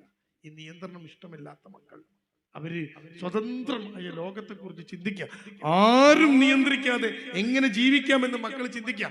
ഇതിന്റെ പേരാണ് സ്വതന്ത്ര ചിന്ത എന്ന്. ആ കൊറോണ സമയത്ത് നമ്മൾ ഇത്തിരി ഒന്ന് പിറകോട്ടടിച്ചപ്പോ പള്ളിയും മദ്രസകളും ഖുർആൻ ക്ലാസ്സുകളും ഓൺലൈൻ ക്ലാസ്സുകളും ഒക്കെ മുടങ്ങി നമ്മൾ അന്തിച്ചു നിന്നപ്പോ നമ്മുടെ മക്കളുടെ കയ്യിലേക്ക് നമ്മൾ മൊബൈൽ ഫോൺ കൊടുത്തപ്പോ ആ മക്കളെ കയ്യിലെ മൊബൈൽ ഫോണിലൂടെ തലച്ചോറിനകത്തേക്ക് സ്വതന്ത്ര ചിന്ത കയറിയത് അറിയാതെ പോയതാ. അതറിയാതെ പോയതാ. ആ ചിന്ത ഇപ്പൊ വളർന്നിരിക്കുന്നു. നമ്മുടെ കുട്ടികൾ ഇപ്പോ ആരും നിയന്ത്രിക്കാത്ത, എങ്ങനെയും ജീവിക്കാമെന്ന് ചിന്തിക്കുന്ന അവസ്ഥാന്തരത്തിലേക്ക് മാറിയിരിക്കുന്നു. അതപ്പൊ ഞാൻ ഈ പറഞ്ഞ സംഭവങ്ങളൊക്കെ വിരൽ ചൂണ്ടുന്നത് കണ്ടോ. ഇനിയോ നമ്മുടെ മക്കൾ മാത്രം മാറിയത്? നമ്മുടെ വിഷയം എന്താ? ആധുനിക ലോകം, മാറിയ കുടുംബം അല്ലേ? ജാഗ്രത വേണമെന്ന. ഇനിയോ മക്കള് മാത്രം മാറിയത്? അല്ല, ഈ ഫോണ് നമ്മളെ ഭാര്യന്റെ അടുത്തുണ്ട്, ഉമ്മാന്റെ അടുത്ത് ഫോണുണ്ട്. കുട്ടികളെ മാത്രം കുറ്റം പറയണ്ട, ഉമ്മയും ഇതിങ്ങനെ കണ്ട് പല പെണ്ണുങ്ങളും കൗൺസിലിങ്ങിന് വന്ന് പറയാണ് എന്താ പ്രശ്നം. അപ്പം ഭർത്താവ് പറയാം, സാറേ എന്റെ ഭാര്യയാണ്, ഓള് വീട്ടിലിരിക്കുകയാണ്, കുട്ടികളൊക്കെ നോക്കി ഉമ്മയും ബാപ്പിനെയൊക്കെ നോക്കി ഇങ്ങനെ വീട്ടമ്മയാണ്. ഞാൻ ചോദിച്ചു, എന്നിട്ടോ ഇപ്പൊക്കെ ജോലി വേണം? ഞാൻ ചോദിച്ചു, എന്തിനാ ജോലി? 40-44 വയസ്സായില്ലേ? അപ്പൊ ആ പെണ്ണ് പറയാണ്, ആ ജോലി വേണം. എന്തിനാ? ഞാൻ എന്ത് കാര്യത്തിന് മൂപ്പരുമ്പിൽ ഇങ്ങനെ കയ്യാട്ടണം. ഞാൻ ചോദിച്ചു, എന്തിനെങ്ങനെ കയ്യാട്ടണ്? വേണം, എന്റെ അടുത്ത് പൈസ ഇല്ലല്ലോ. അപ്പൊ ഞാൻ ഒരു പെണ്ണിനോട് ഞാൻ ചോദിച്ചു, അല്ല എന്തിനാ ഇപ്പൊ നിനക്ക് പൈസ? അപ്പൊ ആ പെണ്ണ് ചോദിക്കുന്ന ചോദ്യ, സർപ്രൈസ് കൊടുക്ക. സർപ്രൈസോ? ആ ഉമ്മാന്റെയും ബാപ്പാന്റെയും കല്യാണ വെഡിങ് ആനിവേഴ്സറിക്ക് സർപ്രൈസ്, ഭർത്താവിന്റെ ബർത്ത്ഡേക്ക് സർപ്രൈസ്, മക്കൾക്ക് സർപ്രൈസ്. അങ്ങനെയാണ് അതപ്പൊ സ്റ്റൈല്, സർപ്രൈസ് കൊടുക്കുക. ഇതിനൊക്കെ നിങ്ങളെ ഭാര്യ നിങ്ങളോട് പറയാണ്, എനിക്കൊരു സർപ്രൈസ് വേണം, ഒരു 1000 രൂപ നിങ്ങൾ മോന്തൊക്കെ ഒന്ന് കൊടുക്കൂലേ? മനുഷ്യൻ അധ്വാനിച്ചിട്ട് പൈസ സർപ്രൈസ് കൊടുക്കാനാ അല്ലേ? അപ്പൊ ഇതിനർത്ഥം എന്താ? എന്തെങ്കിലും ഒരു ആവശ്യം ഉണ്ടെങ്കിൽ നിങ്ങളെ മുമ്പിൽ കയ്യാട്ടണം. അപ്പൊ 44 വയസ്സായാലും അത്രയും കാലം കുഴപ്പമില്ല. ഇനി ഇപ്പോഴാ കുഴപ്പം. അപ്പൊ കുഴപ്പം എവിടെ തുടങ്ങി? ഈ പെണ്ണുങ്ങൾ ഇതിങ്ങനെ കാണുക. എന്നിട്ട് നമ്മളെ പെണ്ണുങ്ങൾക്കൊക്കെ എന്താ പണി? മിക്ക പെണ്ണുങ്ങൾക്കും ഓൺലൈനിൽ ബിസിനസ്സാ അല്ലേ? പാട്ട കച്ചവടം, ചുരിദാർ കച്ചവടം, മാക്സി കച്ചവടം. എന്താ പെണ്ണുങ്ങൾക്കില്ലാത്ത പണിയില്ല? ഓരോ പെണ്ണുങ്ങൾ കച്ചവടം. എന്നിട്ട് അതുവഴി കുറെ ബന്ധങ്ങൾ ഉണ്ടാക്കുന്നു, ഗ്രൂപ്പ് ഉണ്ടാക്കുന്നു. ആ ഗ്രൂപ്പിൽ കുറെ ആണുങ്ങൾ കയറുന്നു, പ്രശ്നമാകുന്നു, പിന്നെ കൗൺസിലിംഗ്. എന്ത് രസമുണ്ട്! എന്തിനാ ഈ ബിസിനസ്? കയ്യാട്ടണ്ടേ? നമുക്കിങ്ങനെ ഒറ്റയ്ക്ക് സ്വന്തം കാലിൽ നിൽക്കണം. നമുക്കും വേണം ഒരു സ്പേസ്, നമുക്കും സ്വാതന്ത്ര്യം വേണം. എന്റെ ഭർത്താവ് എന്നോട് ചോദിക്കരുത് എന്ന ചിന്തയാണ് പ്രിയപ്പെട്ടവരെ സ്വതന്ത്ര ചിന്ത എന്നത്. ഭാര്യയെ ഭർത്താവ് നിയന്ത്രിക്കുന്ന, ഭർത്താവിനെ ഭാര്യ നിയന്ത്രിക്കുന്ന, പരസ്പരം നിയന്ത്രണമുള്ള ഒരു ഇടമാണ് കുടുംബം. എന്തിനാ ആണ് കല്യാണം കഴിച്ച്? നിയന്ത്രിക്കപ്പെടാനാ. അവന്റെ ലൈംഗിക വികാരം ഉൾപ്പെടെയുള്ള വികാരങ്ങളെ നിയന്ത്രിക്കാനാ കല്യാണം. ആ പെണ്ണ് അവനോട് പറയണം നല്ല ധൈര്യം. നബി സല്ലല്ലാഹു അലൈഹി വസല്ലമയുടെ കാലം വിറക് വെട്ടുകാരനായ സഹാബി ഇറങ്ങിപ്പോവാണ്. വിറക് വെട്ടാൻ വേണ്ടി സഹാബി ഇറങ്ങിപ്പോകുമ്പോ വിറക് വെട്ടാനുള്ള കയറും മഴുവും ഒക്കെ കെട്ടിയെടുത്ത് അതൊക്കെ തോളിൽ വെച്ച് കൊടുത്ത് ഭർത്താവിനെ യാത്രയാക്കുമ്പോ പിറകിൽ നിന്ന് പെണ്ണ് പറയുന്നൊരു വാക്കുണ്ട്: ഭർത്താവേ, നിങ്ങൾ പോണത് അധ്വാനിക്കാനാ.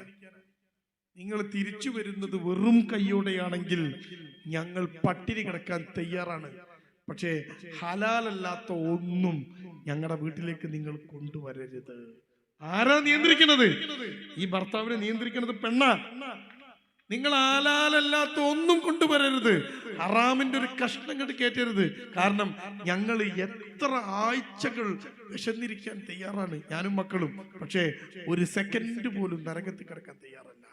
അതുകൊണ്ട് പ്രിയപ്പെട്ട ഭർത്താവെ, 5 പൈസ ഇങ്ങോട്ട് ഹറാമിൻ്റെ കൊണ്ടുവരണ്ട. ഈ പെണ്ണ് ആണിനെ നിയന്ത്രിക്കാൻ, ഇങ്ങനെ പരസ്പരം നന്മ ഉപദേശിക്കാൻ, തിന്മ വിരോധിക്കാൻ ഇടങ്ങളുടെ പേരാ കൂട്ടരെ കുടുംബം. അത് ഒരാളെ നിയന്ത്രിക്കാനുള്ളത് മാത്രമല്ല, മൊത്തം നിയന്ത്രണ. ആ 2 പേരും ചേർന്ന് നിയന്ത്രിച്ച് മക്കളെ പോറ്റുന്ന ഇടമാണ് കുടുംബം. എന്തിനാ മക്കൾ കുടുംബത്തിൽ എന്തിനാ ജീവിക്കണേ? എന്തിനാ അങ്ങക്കൊരു കുടുംബം, ഒരു വീട്? എന്തിനാ? തർബിയത്ത് കൊടുക്കണം മക്കൾക്ക്, ഉപദേശം കൊടുക്കണം മക്കൾക്ക്. എന്ത്? നന്മ ഉപദേശിക്കണം, തിന്മ വിരോധിക്കണം. അതിനുള്ള കേന്ദ്രാണ് എന്നോട് മിണ്ടണ്ട, എന്നോട് പറയണ്ട എന്നൊരു കുട്ടി പറയണ്ടേ, പിടിച്ച് പുറത്തുണ്ടേനെ. ആ കുട്ടിനെ പിന്നെ എന്തിനാ കുടുംബത്തിലാണോ നീ? പറയും, ഉമ്മ പറയും, പറഞ്ഞുകൊണ്ടേയിരിക്കും. കാരണം ഉമ്മാന്റെ കർത്തവ്യം അതാണ്. മക്കളെ പെറ്റ മാത്രം പോരാ, തിന്നാൻ കൊടുത്താൽ മാത്രം പോരാ, കുട്ടിക്ക് തർബിയത്ത് കൊടുക്കണം. കേൾക്കാത്ത കുട്ടിയുണ്ടോ? പഠിക്ക് പുറത്താ, പുകഞ്ഞ കൊള്ളി പുറത്താ. അങ്ങനത്തെ കുട്ടികളെയാണ് ജുവനൈൽ ഹോമിലേക്ക് അയക്കേണ്ടി വരുന്നത്. 16കാരനാണ് ആരാന്റെ കുട്ടിയുടെ മാനം പിച്ചു ചീന്തിയിട്ട് കുറ്റിക്കാട്ടിലേക്ക് വലിച്ചെറിയുന്നത്. നിങ്ങൾ ഓർക്കണം, ആ കുട്ടി ആർക്കും ഉമ്മാനെ തല്ലണ, ഉമ്മാനെ അനുസരിക്കാത്ത, ബാപ്പാനെ ബഹുമാനിക്കാത്ത മക്കൾ ഒരു മനുഷ്യനെ ബഹുമാനിക്കൂല, ഒരു മനുഷ്യനെ അനുസരിക്കൂല. ആ ചെക്കനെ തച്ച് കൊല്ലന്നെ നല്ലത്. നിങ്ങൾ ആലോചിച്ച് നോക്ക്, എന്തിനാ പറ്റിയ കുട്ടിനെ? ആ കുട്ടി അപകടകാരിയാകും. അതുകൊണ്ട് ആ കുട്ടിയെ ഞാൻ പറഞ്ഞത്, കുടുംബം എന്നത് ഭർത്താവ് ഭാര്യയെ നിയന്ത്രിക്കുന്ന, ഭാര്യ ഭർത്താവിനെ നിയന്ത്രിക്കുന്ന, മക്കളെ ഭാര്യയും ഭർത്താവും ബാപ്പയും നിയന്ത്രിക്കുന്ന നിയന്ത്രണമുള്ള സ്ഥലത്തിന്റെ പേരാണ് ഇസ്ലാമിലെ കുടുംബം. ആരാ അങ്ങോട്ട് പറഞ്ഞ ഇവിടെ സർവ്വ സ്വാതന്ത്ര്യം ഉണ്ടാവുന്നു? തോന്നിയേരി നടക്കാൻ പറ്റുന്നു? പറ്റൂല. അതിനല്ലേ കുടുംബമായത്. തോന്നിയേരി നടക്കാനും കല്യാണം കഴിക്കണം നമ്മള്. എന്തോ ഒരു സുഖമായിരുന്നു. അപ്പൊ പെണ്ണുങ്ങൾ പറയാണ്, ഞാൻ അങ്ങനെ കൈയാട്ടണം. ഇനി പ്രിയപ്പെട്ട സ്ത്രീകളോട് ഞാൻ ചോദിക്കുന്ന ഒരു ചോദ്യമുണ്ട്. നിങ്ങളെ ഭർത്താവ് എത്ര കാലായി അധ്വാനിക്കാൻ തുടങ്ങിയിട്ട്? എത്ര പൈസ അയാൾ ഈ കൊല്ലത്തിനുള്ളിൽ ഉണ്ടാക്കിയിട്ടുണ്ടാവും അല്ലേ? ആ പൈസ ഒക്കെ എവിടെ? നിങ്ങളൊക്കെ നയിച്ച പൈസ എവിടെ? ഏത് ബാങ്കിലാണ് നിങ്ങൾ ഇട്ട്? സ്വിസ് ബാങ്കിലുണ്ടോ? ഉണ്ടോ? ഇല്ല. ഓരോ മാസം 50,000, 1 ലക്ഷം ഒക്കെ അധ്വാനിച്ചുണ്ടാക്കുന്ന പ്രിയപ്പെട്ട ആണുങ്ങൾ എവിടെ പൈസ? നിങ്ങൾ ടൂറ് പോയോ? ഒറ്റക്ക് ടൂർ പോയോ? നിങ്ങൾ ഒറ്റക്ക് മന്തി തിന്നോ? കിട്ടുന്ന ഓരോ നാണയത്തൊട്ടുകളും ഹൃദയത്തിനോട് ചേർന്ന ഇടനെഞ്ചിലെ പോക്കറ്റിലേക്ക് എടുത്തു വെച്ചിട്ട് മക്കൾക്കും കുടുംബത്തിനും വേണ്ടി ചെലവാക്കിയിട്ട് മെഴുകുതിരി കത്തിത്തീരും പോലെ ഉരുകി തീർന്ന ആണിനോട് ചോദിക്കുക, കൈ കാട്ടണ്ടേ നിങ്ങളുടെ മുമ്പിൽ എന്ന്? അയാൾക്കോ? അയാൾ അധ്വാനിച്ചതോ? ഇതൊന്നും ചർച്ചല്ല. ഇതൊക്കെ പറഞ്ഞ 6-ാം നൂറ്റാണ്ടിന് ബസ് കിട്ടാത്തവർ ഇപ്പോഴും ഇങ്ങനെയൊക്കെ പറയുന്നു. പെണ്ണിന്റെ പാട്ടിന് പോയിക്കോട്ടെ, ആണിന്റെ പാട്ടിന് പോയിക്കോട്ടെ, സർവ്വ സ്വതന്ത്രമായ ലോകമാണ് ഞങ്ങളുടെ മുദ്രാവാക്യമെന്ന് രാഷ്ട്രീയക്കാർ പറയുമ്പോൾ, സ്വതന്ത്ര ചിന്തക്കാർ പറയുമ്പോൾ, വിസ്റ്റം ഓർഗനൈസേഷൻ, ഇസ്ലാമിക് ഓർഗനൈസേഷൻ നമ്മൾ അവരോട് പറഞ്ഞുകൊണ്ടേയിരുന്നു, കുടുംബമാണ് പരിഹാരം, കുടുംബമാണ് കൂട്ടരെ പരിഹാരം. കുടുംബത്തിനകത്താണ് ഇത്തരം കാര്യങ്ങളൊക്കെ വളർത്തിക്കൊണ്ടുവരേണ്ടത്. ഈ നിയന്ത്രണമുള്ള ഇടമാണ് കുടുംബം. ഇത് ആരോടാ പറയാ? ഇത് നമ്മൾ മനസ്സിലാക്കേണ്ടേ? അപ്പൊ നമ്മുടെ പെണ്ണുങ്ങൾക്കും വരികയാണ് സ്വതന്ത്ര ചിന്ത. കയ്യാട്ടി നിൽക്കണം, സ്വന്തം കാലിൽ നിൽക്കണം, പൈസ ഉണ്ടാക്കണം. ഉണ്ടോ? അപ്പോഴോ കുടുംബത്തിന്റെ അലകും പിടിക്കും വേർപെട്ടു പോവാണ്. എന്നിട്ട് ഈ ഫോണിനകത്ത് ഇരിക്കുകയാണ്. ഇനി പുരുഷന്മാരോ, അവരെ കയ്യിലുള്ള ഫോൺ. ഇപ്പൊ ഏറ്റവും വലിയ പ്രശ്നം എന്താ അറിയോ? ഒരടുപ്പം നഷ്ടപ്പെട്ടു പോയ കുടുംബമാണ് കൂട്ടരെ ആധുനിക ലോകത്തെ കുടുംബം. സ്വന്തം ഭാര്യയെ ബെഡ്റൂമിനകത്ത് കാണുമ്പോ ആ ഭാര്യയോട് താല്പര്യം പോലും തോന്നാത്ത ഭർത്താക്കന്മാരുടെ കാലഘട്ടമാണ് 2026. ജോലിക്ക് പോയ ഇടം, ഓഫീസിലിരിക്കുന്നു, ഒറ്റയ്ക്കിരിക്കുന്നു, തന്റെ മൊബൈൽ ഫോണിനകത്ത് സകല വൃത്തികേടുകളും ഡൗൺലോഡ് ചെയ്ത് കാണുകയാണ്. ആര്? 30, 40, 50, 60 വയസ്സ് പ്രായമുള്ള എന്റെ പ്രിയപ്പെട്ട ആണുങ്ങള് ഇത് മുഴുവൻ ഈ വേണ്ടാത്തരങ്ങളും ഫോണിൽ കാണുക. എന്നിട്ട് മക്കളോട് പറയാനൊന്നും കാണരുത് എന്ന്. നമ്മളോ ആരും കാണാതെ സ്വകാര്യമായിട്ട് ഈ വൃത്തികേടുകൾ മുഴുവൻ കണ്ട്, ലോകത്തെ മുഴുവൻ പെണ്ണിന്റെയും നഗ്നത കണ്ട് സ്വന്തം ഭാര്യയുടെ അരികിലെത്തുമ്പോ അവളെ ഒരു ആഗ്രഹത്തോടെ നോക്കാൻ പോലും കഴിയാത്ത മാനസികാവസ്ഥയിലേക്ക് മാറിപ്പോയ ആണുങ്ങളുണ്ട്. എത്ര പേരുണ്ട് നിങ്ങൾ ആലോചിച്ച് നോക്ക്. നിങ്ങളെ കുറിച്ച് നിങ്ങൾക്കല്ലേ അറിയാം, എനിക്കല്ലല്ലോ അറിയാം അല്ലേ? എന്നൊരു ഭാര്യമാര് കംപ്ലൈന്റ് പറയാ, ഒരു പെണ്ണ് വന്ന് കൗൺസിലിംഗ് എന്ന് ചോദിച്ചാ, ഞാൻ എന്തിനാ സാറേ പൊരയിൽ നിൽക്കണേ? നീ വേണ്ടേ പൊരയില്? ആർക്ക് വേണ്ടേ ഞാൻ പൊരയിൽ നിൽക്കണേ? വേണ്ടേ ആർക്ക്? അയാൾക്കിന്നെ വേണ്ട. ഞാൻ ആ മനുഷ്യനെ വിളിച്ചു ചോദിച്ചു, പ്രശ്നം? അയാൾ പറഞ്ഞു പ്രശ്നമില്ലല്ലോ. അല്ല എനിക്ക് വേണ്ടേ? വേണം. എന്തിന്? തെച്ചു വിളമ്പിത്തരാനോ, അലക്കിത്തരാനോ, വീട് തുടയ്ക്കാനോ, മക്കളെ പ്രസവിച്ചു പോറ്റാനോ? അല്ല, ആ പെണ്ണിന് എന്നെ ഇയാൾക്ക് ആവശ്യമുണ്ട് എന്ന് തോന്നണമെങ്കിൽ അവിടെ ശാരീരികമായ ബന്ധം നടക്കണ്ടേ? അത് നടക്കണമെങ്കിൽ ആ പെണ്ണിനോട് ഇയാൾക്ക് ഒരു താല്പര്യം തോന്നണ്ടേ? താല്പര്യം തോന്നണമെങ്കിൽ അയാൾ ഒരു പെണ്ണിൽ മാത്രം ഒതുങ്ങണ്ടേ? അവളെ താല്പര്യം തോന്നുള്ളൂ. ഉണ്ടോ? അപ്പോ ലോകമാകെ മാറിയിരിക്കുന്നു. എന്റെ പ്രിയപ്പെട്ടവർ, തന്റെ കയ്യിലുള്ള മൊബൈൽ ഫോണിനകത്ത് ജാഗ്രത പുലർത്തണം. വിരൽ തുമ്പ് കൊണ്ട് എന്താണ് നിങ്ങൾ തിരയുന്നത് എന്ന് മുകളിലിരിക്കുന്ന റബ്ബ് കാണുന്നു എന്ന ബോധമുണ്ടാവണം. അപ്പോഴോ നമ്മുടെ കുടുംബം പഴയ രീതിയിലാകും. ഭാര്യയോട് താല്പര്യമുള്ള ഭർത്താവുണ്ടാകും.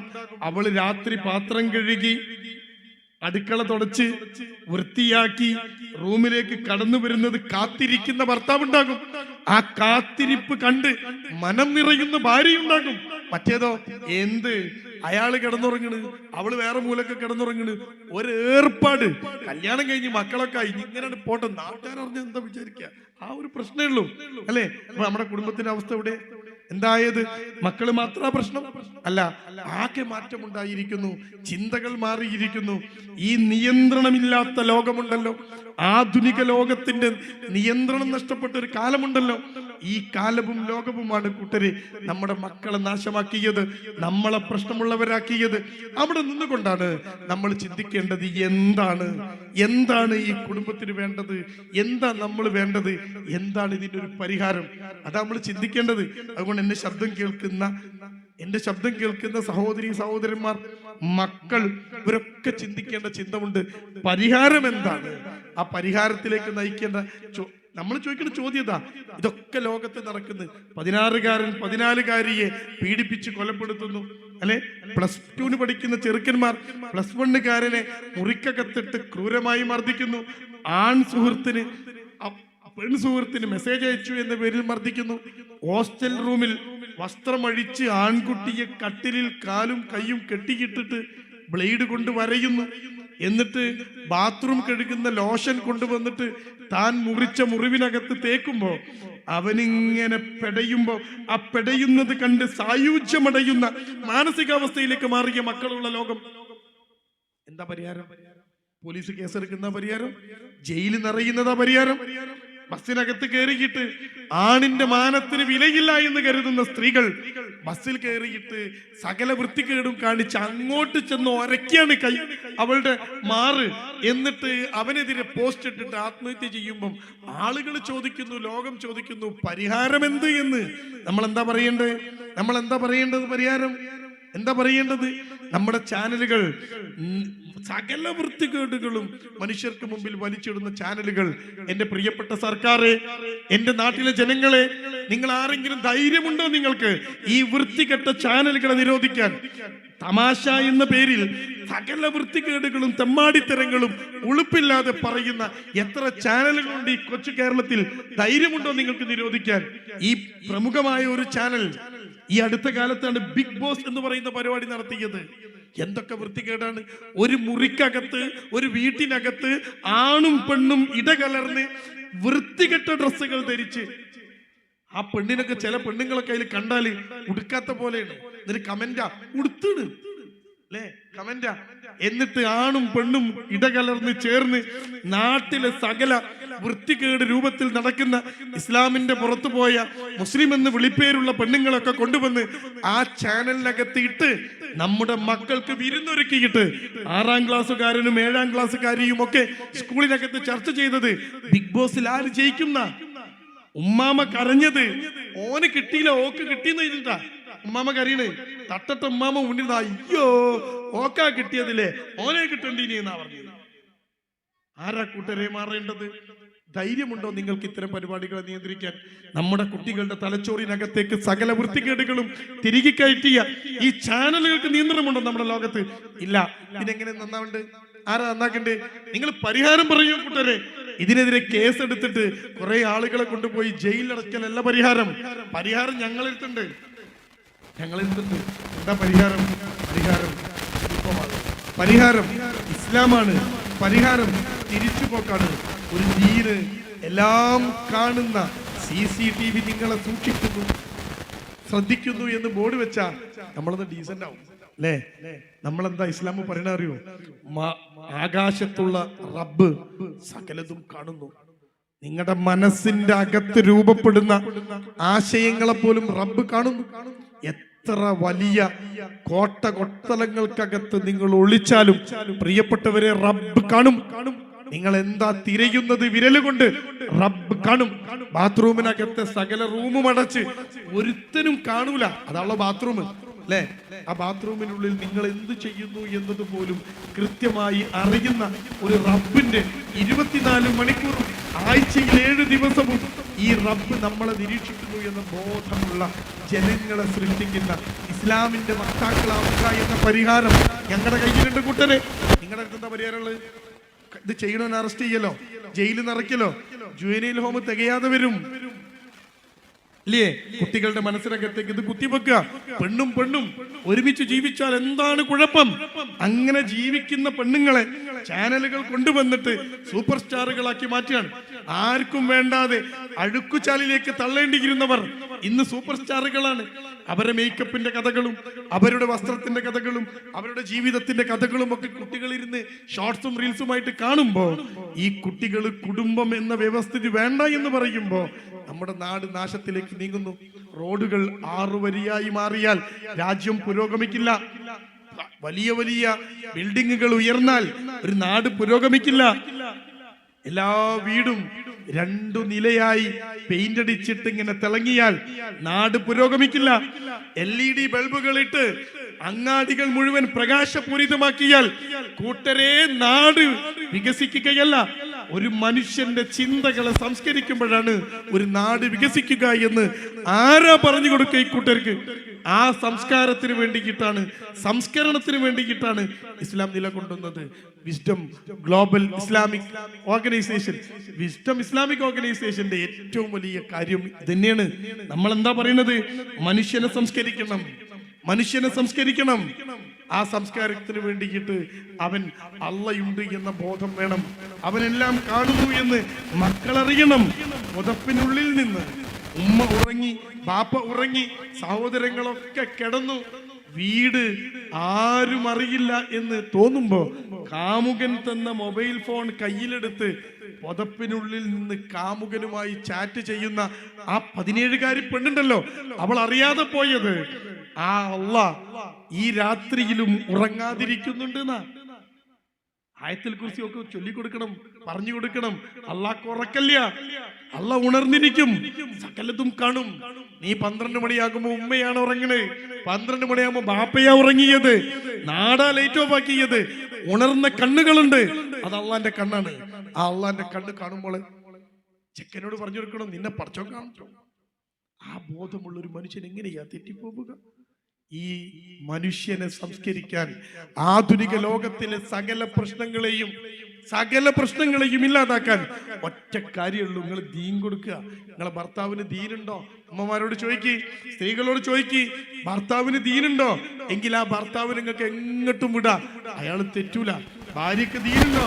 നിങ്ങൾക്ക് വിടാ, തെറ്റൂല. എത്ര പെണ്ണുങ്ങളാണ് ഭർത്താവിനെ പറ്റിച്ചുകൊണ്ട് മൊബൈൽ ഫോണിനകത്ത് ചാറ്റ് ചെയ്യുന്നത്? എത്ര ആണുങ്ങളാണ് തന്റെ കൂടെ 10ാം ക്ലാസ്സിൽ പഠിച്ച പെണ്ണുമായിട്ട് വീണ്ടും ബന്ധം സ്ഥാപിച്ചത്? പാവം ഭാര്യ അറിയാതെ പോകുന്നു, പാവം ഭർത്താവ് അറിയാതെ പോകുന്നു.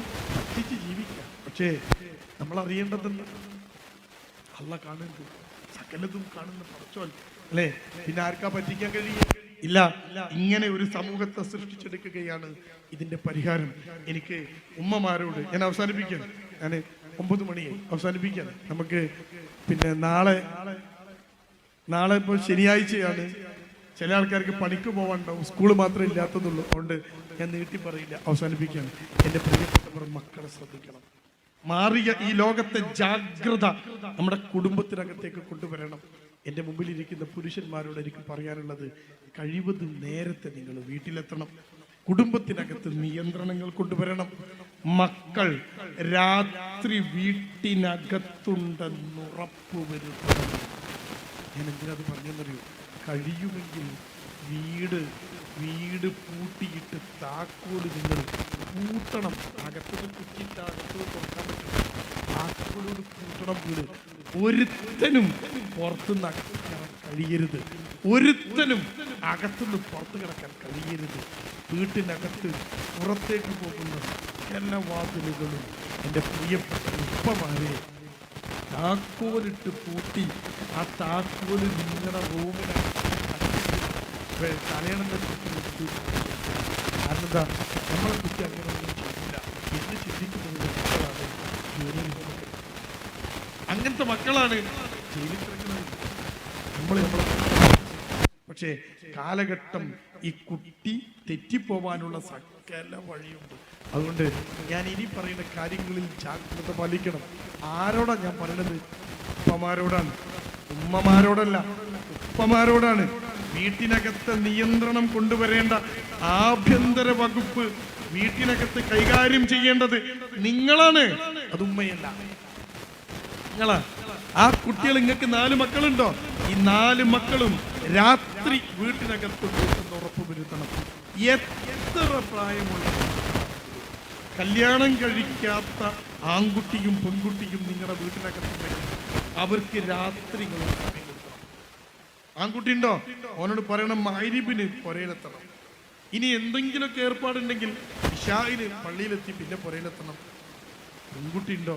അവള് നേരം ഇരുട്ടുന്നതിന് മുമ്പ് ഒരേ കയറി നിങ്ങൾ ഉറപ്പ് വരുത്തണം. ഇതൊന്നും വരുത്തിയില്ലെങ്കിൽ ഇതൊന്നും കാര്യം ഉണ്ടാവില്ല. ഏറ്റവും വലിയ ടെൻഷൻ നിങ്ങളെ മക്കളായിട്ട് മാറും.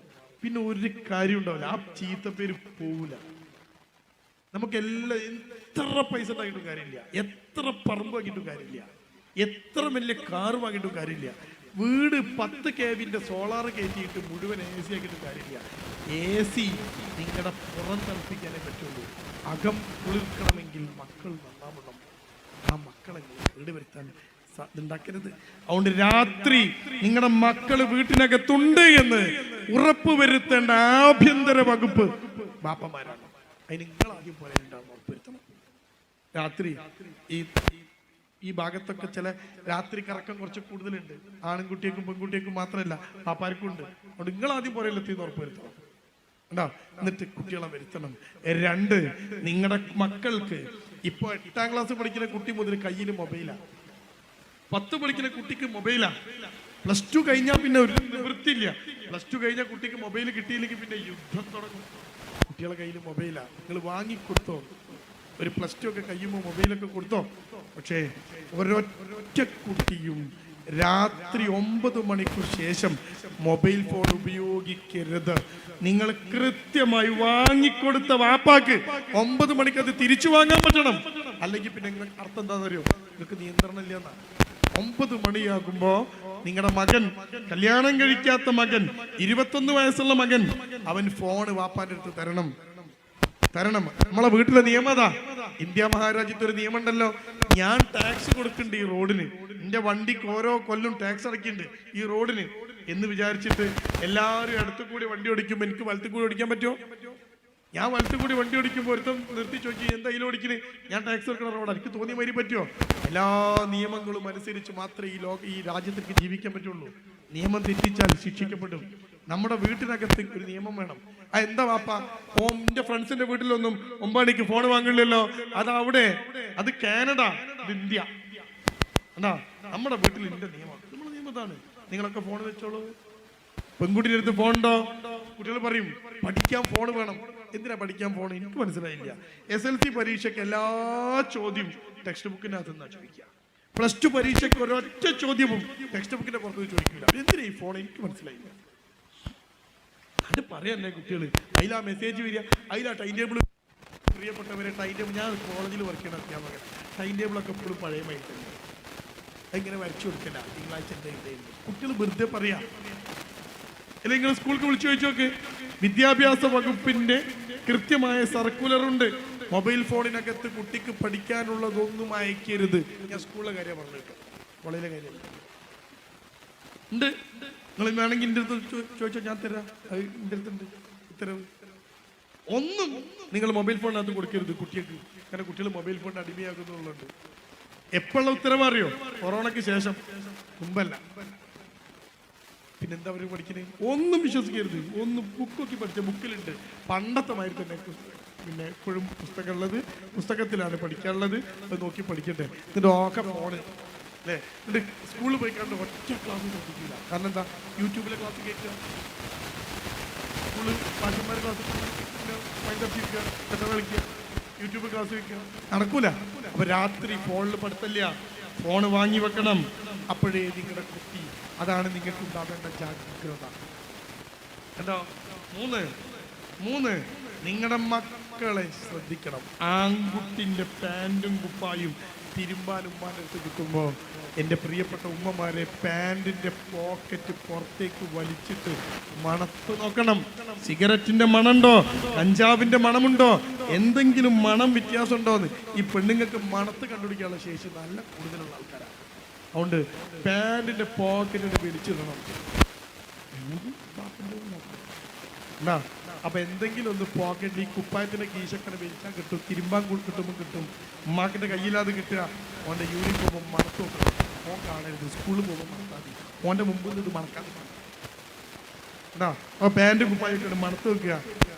ഈ പെൺകുട്ടികള് ഇടക്കിടക്ക് പെൺകുട്ടികളുടെ റൂമിൽ ED റെയ്ഡ് നടത്തണം. കുട്ടി മനസ്സിലാക്കരുത്. ഇടക്കിടക്ക് പോയി കേട്ട് മോളെ അളമാറൊക്കെ ഒന്ന് മറക്കി. ഓള് സ്കൂളിൽ വരുമ്പോൾ തന്നെ പറയുന്നത് ഞാനൊക്കെ മടക്കി. ശരിക്കും നിങ്ങൾ മടക്കിയൊക്കെയല്ല വേണ്ടത്, പടഞ്ഞിട്ട് സകലതും കടഞ്ഞിടണം. കാരണം എന്താ? മക്കൾ തെറ്റിപ്പോവാനുള്ള സകല വഴികളുമുണ്ട്. ജാഗ്രത വേണം. ഇതൊന്നും കുട്ടികളെ അവിശ്വസിക്കല്ല. എന്തെങ്കിലും സംഭവിച്ചിട്ടുണ്ട് പറഞ്ഞിട്ട് കാര്യം ഉണ്ടാവില്ല. ഓരോ പ്രേമൊക്കെ എൻ്റെ അടുത്ത് കൊണ്ടുവരുമ്പോൾ ഉമ്മ പറയാണ്, സാറേ ഓളിപ്പോൾ ഡിഗ്രി ഫസ്റ്റ് ഇയറാ, എന്നിട്ട് പ്രേമം കിട്ടുമല്ലോ. ഞാൻ തന്നെ എപ്പോൾ തുടങ്ങി? 8 ഉണ്ടല്ലോ. 9, 10, 11, 12 ഡിഗ്രി, 5 കൊല്ലത്തെ പ്രേമം എങ്ങനെയാ കുട്ടികളെ നമുക്ക് വേർപിടിക്കാൻ കഴിയും?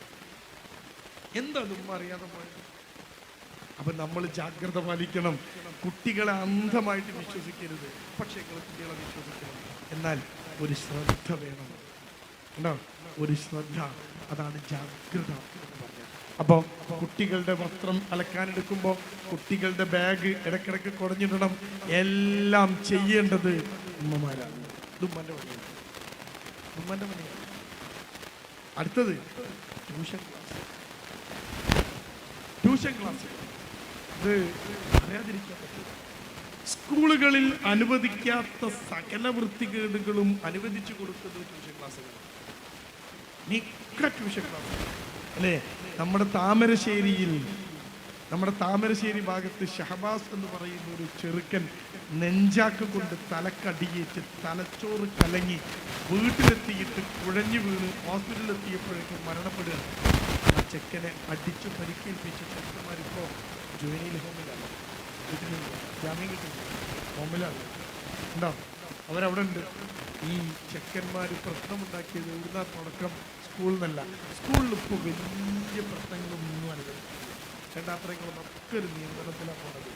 വമ്പൻ DJ പാട്ടുകൾ, വമ്പൻ കലോത്സവങ്ങൾ, സ്കൂളിനേക്കാളും വലിയ കലോത്സവം. അപ്പം ട്യൂഷൻ ക്ലാസ്സിൽ എല്ലാ വേണ്ടാത്തതിനും ട്യൂഷൻ ക്ലാസ്സുകാരെങ്ങനെ അനുവദിച്ചു കൊടുക്കും. കാരണം എന്താ അറിയോ? ഓൾക്ക് എങ്ങനെയെങ്കിലും ട്യൂഷൻ ക്ലാസ്സിലേക്ക് പറഞ്ഞയക്കുന്ന അമ്മമാർ ഉപ്പമാർ നേരം വിളിക്കുന്നതിന് മുമ്പ് കുട്ടി അവിടെ എത്തുമ്പോൾ ഈ കുട്ടി ട്യൂഷൻ ക്ലാസ്സിലെത്തി അവിടുത്തെ എല്ലാ വൃത്തികേടുകൾക്കും നിങ്ങൾ അനുഭവിക്കും.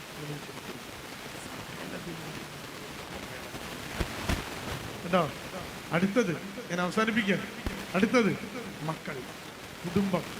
ഏറ്റവും പ്രധാനപ്പെട്ട ഈ കുടുംബത്തിനകത്ത് നഷ്ടപ്പെട്ടു പോയ പ്രധാനം. അതിന് ഇപ്പം എന്താ ചെയ്യേണ്ടതെന്നറിയോ? ദിവസവും ഒരു 15 മിനിറ്റെങ്കിലും ബാപ്പയും മക്കളും ഉമ്മയും ഒരുമിച്ചിരിക്കാനൊരു സമയം. രാത്രി ഭക്ഷണം കഴിക്കുമ്പോൾ എല്ലാവരും ഒരുമിച്ച് ഭക്ഷണം കഴിക്കാൻ ശ്രദ്ധ വേണം. മക്കള് മൂത്ത മോള് 8:30 പോവുക സ്കൂൾക്ക്, മോൻ പോവുക 9:30, ബാപ്പ പോവുക 7:30. രാവിലത്തെ ഭക്ഷണം ചിലപ്പോൾ നമുക്ക് ഒരുമിച്ച് കഴിക്കാൻ കഴിയുമെന്ന് വരില്ല. ഉച്ചക്ക് കുട്ടി സ്കൂളിലാണ്, ഉമ്മ വീട്ടിലാണ്, നമ്മൾ പണിസ്ഥലത്താണ്. നമുക്ക് ചിലപ്പോൾ ഉച്ചക്കത്തെ ഭക്ഷണം ഒരുമിച്ച് കഴിക്കാൻ കഴിയുന്നില്ല. വൈകുന്നേരം ചായ കുടിക്കുമ്പോഴും ബാപ്പ തിരിച്ച് വീട്ടിലെത്തിക്കാണില്ല, കഴിയില്ല. പക്ഷേ ഊടണയുന്ന സമയമുണ്ട്, രാത്രിയാണ്. രാത്രി ഭക്ഷണം കഴിക്കുമ്പോൾ ബാപ്പയും ഉമ്മയും മക്കളും പരസ്പരം വിളമ്പിക്കൊടുത്ത് സ്നേഹം വിളമ്പി ഒരുമിച്ചിരുന്ന് ഭക്ഷണം കഴിക്കുന്നുവെന്ന് ഉറപ്പുവരുത്തണം. കുടുംബം ഒരു വീടുണ്ടാക്കിയിട്ട് അതിനുള്ളിൽ കുറെ റൂമുണ്ടാക്കിയിട്ട് ഓരോ പൊത്തിൽ ഓരോന്നിനെ കയറ്റിയിരിക്കാനൊന്നും കുടുംബമാവില്ല. ഇതൊന്ന് ഇടയ്ക്കിടയ്ക്ക് ആ പൊത്തുനിന്ന് ഇറങ്ങണം, പുറത്തിരിക്കണം. അപ്പോഴോ ബാപ്പ ശ്രദ്ധിക്കേണ്ടത്, ഉമ്മ ശ്രദ്ധിക്കേണ്ടത്, ഒരു ദിവസം 15 മിനിറ്റ് ഈ മൊബൈലൊക്കെ മാറ്റി വെച്ചിട്ട് എല്ലാ ഭക്ഷണമൊക്കെ കഴിച്ച് ഒരുമിച്ച് പാത്രമൊക്കെ കഴുകി ഉമ്മാനെല്ലാവരും കൂടി സഹായിച്ച് മക്കൾ കാണുന്നതൊക്കെ. ആൺകുട്ടിക്ക് പാത്രം കഴുകാം, ആൺകുട്ടിക്ക് നിലം തുടയ്ക്കാം. ഉണ്ടോ? ഇതൊക്കെ ചെയ്യാൻ പറ്റും. പാപ്പാക്ക് കൂടിക്കൊടുക്കാം. എല്ലാവരും കൂടി ചേർന്ന് ആ അടുക്കളൊക്കെ ഒന്ന് തുടച്ച് വൃത്തിയാക്കി പാത്രമൊക്കെ കഴുകിച്ച് ഒരിടത്ത് ആ സോഫകളൊക്കെ ഇരുന്നിട്ട് സംസാരിച്ച് എന്തൊക്കെയാണ് സ്കൂളിലെ വർത്താനം, മോളെ നിന്റെ സ്ഥിതി എന്താ എൻ്റെ സ്ഥിതി എന്ന് ഭാര്യയോടൊക്കെ ഒന്ന് ചോദിച്ച് ഒരുമിച്ചിരിക്കുമ്പോഴാണ് ഒരു കുടുംബം. എനിക്ക് ദിവസം ഇരിക്കാൻ പറ്റൂലേ? ബുദ്ധിമുട്ടുണ്ടോ? ആഴ്ചയിൽ ഒരിക്കൽ നിങ്ങൾ ഒരിത്തിരി സമയം, അപ്പൊ അല്പം കൂടി സമയം കണ്ടെത്തണം. ഒരു അരമണിക്കൂർ ഉണ്ടോ? ഇതിനൊക്കെ സമയം കണ്ടെത്തിയില്ല എങ്കിൽ എൻ്റെ പ്രിയമുള്ളവരെ, കാലത്തിൻ്റെ കുത്തൊഴുക്കിൽ സകല മൂല്യങ്ങളും ഒഴുകിപ്പോകുമ്പോൾ നമ്മുടെ കുടുംബവും നമ്മുടെ മക്കളുമൊക്കെ നഷ്ടപ്പെട്ടു പോയിട്ട് ഒറ്റപ്പെട്ട ഒരു ജീവിതത്തിലേക്ക് പ്രിയപ്പെട്ടവരെ നമ്മൾ എത്തേണ്ടി വരും. അതുകൊണ്ട് ഇതൊക്കെ തിരിച്ചു കൊണ്ടുവരാനുള്ള ഒരു ശ്രമം നടത്തണം. അവസാനമായി ഞാൻ അവസാനിപ്പിക്കാം. ഇനി അവസാനമായിട്ട് ഒരു കുടുംബത്തിനകത്ത് നമ്മൾ കൊണ്ടുവരേണ്ടത് ദീനാണ്. മക്കൾക്ക് ദീൻ കൊടുക്കാനുള്ള ഒരവസരവും പ്രിയപ്പെട്ട രക്ഷിതാക്കളെ പാഴാക്കരുത്. CRE ക്ലാസ്സുകൾ നടക്കുന്നുണ്ട് നമ്മുടെ നാട്ടിൽ. വിസ്ഡം ഇസ്ലാമിക് ഓർഗനൈസേഷൻ നടത്തുന്ന CREകളുണ്ട്, കണ്ടിന്യൂസ് റിലീജിയസ് എഡ്യൂക്കേഷൻ. ഉണ്ടോ? കുട്ടി മദ്രസ നിർത്തിയ കുട്ടിയുണ്ടോ? മദ്രസ കിട്ടാത്ത കുട്ടിയുണ്ടോ? ഓൺലൈൻ മദ്രസകളിൽ പങ്കെടുത്ത കുട്ടിയുണ്ടോ? ഉണ്ട്. അങ്ങനത്തെ കുട്ടിക്കൊക്കെ ദീനിത്തിരി കുറവുണ്ടാവും. ആ കുട്ടിക്ക് കുറെ സംശയം ഉണ്ടാവും. യൂട്യൂബിലും ഇൻസ്റ്റഗ്രാമിലും ഒക്കെ അവൻ കാണുന്ന വീഡിയോയിൽ പഠിച്ചോണ്ടോ എന്ന ചിന്ത ആ കുട്ടീൻ്റെ മനസ്സിനെ സ്വാധീനിച്ചിട്ടുണ്ടാവും. ആ കുട്ടികളെയാണ് വിസ്ഡം ഇസ്ലാമിക് ഓർഗനൈസേഷൻ കൃത്യമായി നടത്തുന്ന CRE ക്ലാസ്സിലേക്ക് ഒരു ഞായറാഴ്ച 1 മണിക്കൂർ 1.5 മണിക്കൂർ അള്ളാന്റെ കലാമൊന്ന് കുട്ടിക്ക് പഠിക്കാൻ, ഹദീസുകളൊന്ന് കേൾക്കാൻ, ഇസ്ലാമിനെ കുറിച്ചൊന്ന് പഠിക്കാൻ 1.5 മണിക്കൂർ ആ കൂട്ടരെ ആഴ്ചയിൽ ചോദിക്കുന്നത്. അതുപോലും തരാൻ നിങ്ങൾ തയ്യാറല്ല എങ്കിൽ നാളെ കൗൺസിലിംഗ് സെന്ററിന്റെ വരാന്തകളിൽ ഊഴം കാത്ത് മണിക്കൂറുകൾ ഇരിക്കേണ്ടി വരും. നിങ്ങൾ പോലീസ് സ്റ്റേഷന്റെ വരാന്തകളിൽ ഈ പ്രതിയെ ഒന്ന് വിട്ടുകിട്ടിയാൽ വീട്ടിൽ കൊണ്ടുപോകാന്ന് കരുതി ഇരിക്കേണ്ടി വരും. നിങ്ങൾ കോടതി മുറികൾക്കകത്ത് ജാമ്യത്തിന് വേണ്ടിയിട്ട് വക്കീൽ ഓഫീസുകൾ കയറി ഇറങ്ങേണ്ടി വരും. നിങ്ങളോട് ചോദിക്കുന്നത് 1.5 മണിക്കൂർ.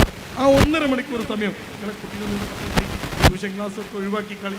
എന്നിട്ടോ ആ കുട്ടിയൊന്ന് ഇരിക്കട്ടെ, ഖുർആനൊന്ന് പഠിക്കട്ടെ, ഹദീസുകൾ കേൾക്കട്ടെ, ഇസ്ലാമിന്റെ സുന്ദരമായ ആശയങ്ങൾ കുട്ടി പഠിക്കട്ടെ. ആ പഠിക്കാനുള്ള ഒരു അവസരം പാഴാക്കരുത്. സമ്മേളനങ്ങൾ ഉണ്ടാകും, പ്രോഫ് കോൺ നടക്കാറുണ്ട്, നിങ്ങൾ കുട്ടികളെ പറഞ്ഞേക്കണം. ഐസക്ക് നടക്കാറുണ്ട്, നിങ്ങൾ കുട്ടികളെ പറഞ്ഞേക്കണം. ടീൻ സ്പേസുകൾ നടക്കാറുണ്ട്. ദീൻ പഠിക്കാനുള്ള സകല അവസരങ്ങളെയും കോടികൾ മുടക്കിയിട്ട് വിസ്ഡം ഇസ്ലാമിക് ഓർഗനൈസേഷൻ നിങ്ങൾക്ക് മുമ്പ് തുറന്നു കൊടുക്കുന്നുണ്ട്. ഇതൊക്കെ ആർക്കാന്നറിയോ? ഒരിക്കലല്ല, നിങ്ങളെ മക്കൾക്കുള്ള അവസരമാണ്. ആ അവസരം കിട്ടുമ്പോൾ കൃത്യമായിട്ട് ആ കുട്ടികളെ ഇതിനൊക്കെ പങ്കെടുക്കുന്നു എന്ന് നിങ്ങൾ ഉറപ്പുവരുത്തണം. ഒരു ദിവസം ലീവ് എടുത്ത് കുട്ടീനെ കൊണ്ടുപോയിട്ട് ആക്കിയാലും നഷ്ടമില്ല. അതാണ് നിങ്ങളോട് നേരത്തെ പറഞ്ഞത്. പോലീസ് സ്റ്റേഷന്റെ മുന്നിലും കോടതി വരാന്തകളിലും കൗൺസിലിംഗ് സെന്ററിന്റെ കാത്തിരിപ്പ് കേന്ദ്രത്തിലുമൊക്കെ ഊഴം കാത്തിരിക്കുന്ന സമയത്തിൽ അത്ര ഉണ്ടാവില്ലെന്നുണ്ട്. അതുകൊണ്ട് ശ്രദ്ധ വേണം.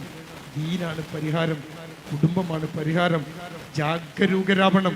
കാലമെത്ര മാറിയാലും മാറാത്ത മൂല്യങ്ങളുള്ള ഇസ്ലാമിൻ്റെ ഈ ദിവ്യമായ വെളിച്ചത്തിലേക്ക് നിങ്ങൾ നമ്മുടെ മക്കളെയും കൂട്ടിപ്പിടിക്കണം, എല്ലാം പകർന്നു കൊടുക്കണം. അപ്പോൾ തെറ്റിപ്പോവാത്ത, മൂല്യച്യുതി സംഭവിക്കാത്ത, ചോർന്നു പോയ മൂല്യമില്ലാത്ത ആളുകളായി നമ്മുടെ മക്കൾ നിലനിൽക്കും. ആരൊക്കെ എന്തൊക്കെ പറഞ്ഞാലും നമ്മുടെ മോള് പുറത്തേക്ക് ഇറങ്ങുമ്പോൾ അവളുടെ കുപ്പായം മുകളിലേക്ക് പൊന്തൂല, കൈ പൊന്തിച്ച് ബസ് പിടിക്കുമ്പോൾ അവളെ പള്ള പുറത്ത് കാണൂല, അവളുടെ ചുണ്ടിൽ ചുവപ്പ് വീഴൂല, അവളുടെ കണ്ണ് പാലിട്ട് എഴുതൂല, അവൾ മുഖം മിനുക്കൂല. ഒരാണിനെ ആകർഷിക്കുന്ന തരത്തിൽ നമ്മുടെ മോള് നടക്കൂല. നമ്മുടെ മോന് ആരൊക്കെ നിർബന്ധിച്ചാലും അവൻ്റെ ചുണ്ടിൽ കള്ളും കഞ്ചാവും, അവൻ്റെ ചുണ്ടിൽ എരിയുന്ന ലഹരിയും നമ്മുടെ മക്കൾക്ക് വരൂല. അതുകൊണ്ട് പ്രിയപ്പെട്ടവരെ, ദീനാണ് പരിഹാരം, പ്രിയപ്പെട്ടവരെ, കുടുംബമാണ് പരിഹാരം. ഇതിലേക്ക് കൃത്യമായിട്ട് നിങ്ങൾ തിരിച്ചു വന്നാൽ നിങ്ങൾ ജാഗ്രതയുള്ളവരാവണം എന്ന് അഭ്യർത്ഥിച്ചുകൊണ്ട് നമ്മുടെ ഒക്കെ കുടുംബം ഏറ്റവും മികച്ച കുടുംബമായി നാളെ സ്വർഗപ്പൂങ്കാവനത്തിൽ അല്ലാഹു സുബ്ഹാനഹു തആല കുടുംബത്തോടെ ഒരുമിച്ച് കൂട്ടുന്നവരുടെ കൂടെ നാം ഏവരെയും റബ്ബ് ഉൾപ്പെടുത്തി അനുഗ്രഹിക്കുമാറാവട്ടെ. ഈ മനോഹരമായ പരിപാടി, ഈ വിജ്ഞാനവേദി സംഘടിപ്പിക്കാൻ വേണ്ടി ഓടി നടന്ന ഇതിൻ്റെ സകല സംഘാടകർക്കും ഇപ്പോഴും പുറത്ത് കാവൽ നിൽക്കുന്ന ഈ പ്രിയപ്പെട്ട സംഘാടകർക്ക് അല്ലാഹു സ്വർഗ്ഗം നൽകി അനുഗ്രഹിക്കുമാറാവട്ടെ. റബ്ബന ഹബ് ലനാ മിൻ അസ്വാജിനാ വദുരിയാതിനാ ഖുറത അയുനി വജഅൽനാ ലിൽ മുത്തഖീന ഇമാമാ റബ്ബന ആതിനാ ഫിദ് ദുനിയാ ഹസന വഫിൽ ആഖിറതി ഹസനതൻ വഖിനാ അദാബന്നാർ വആഖിറു ദഅവാനാ അൽഹംദുലില്ലാഹി റബ്ബിൽ ആലമീൻ. അസ്സലാമു അലൈക്കും വറഹ്മത്തുള്ളാഹി വബറകാതുഹു.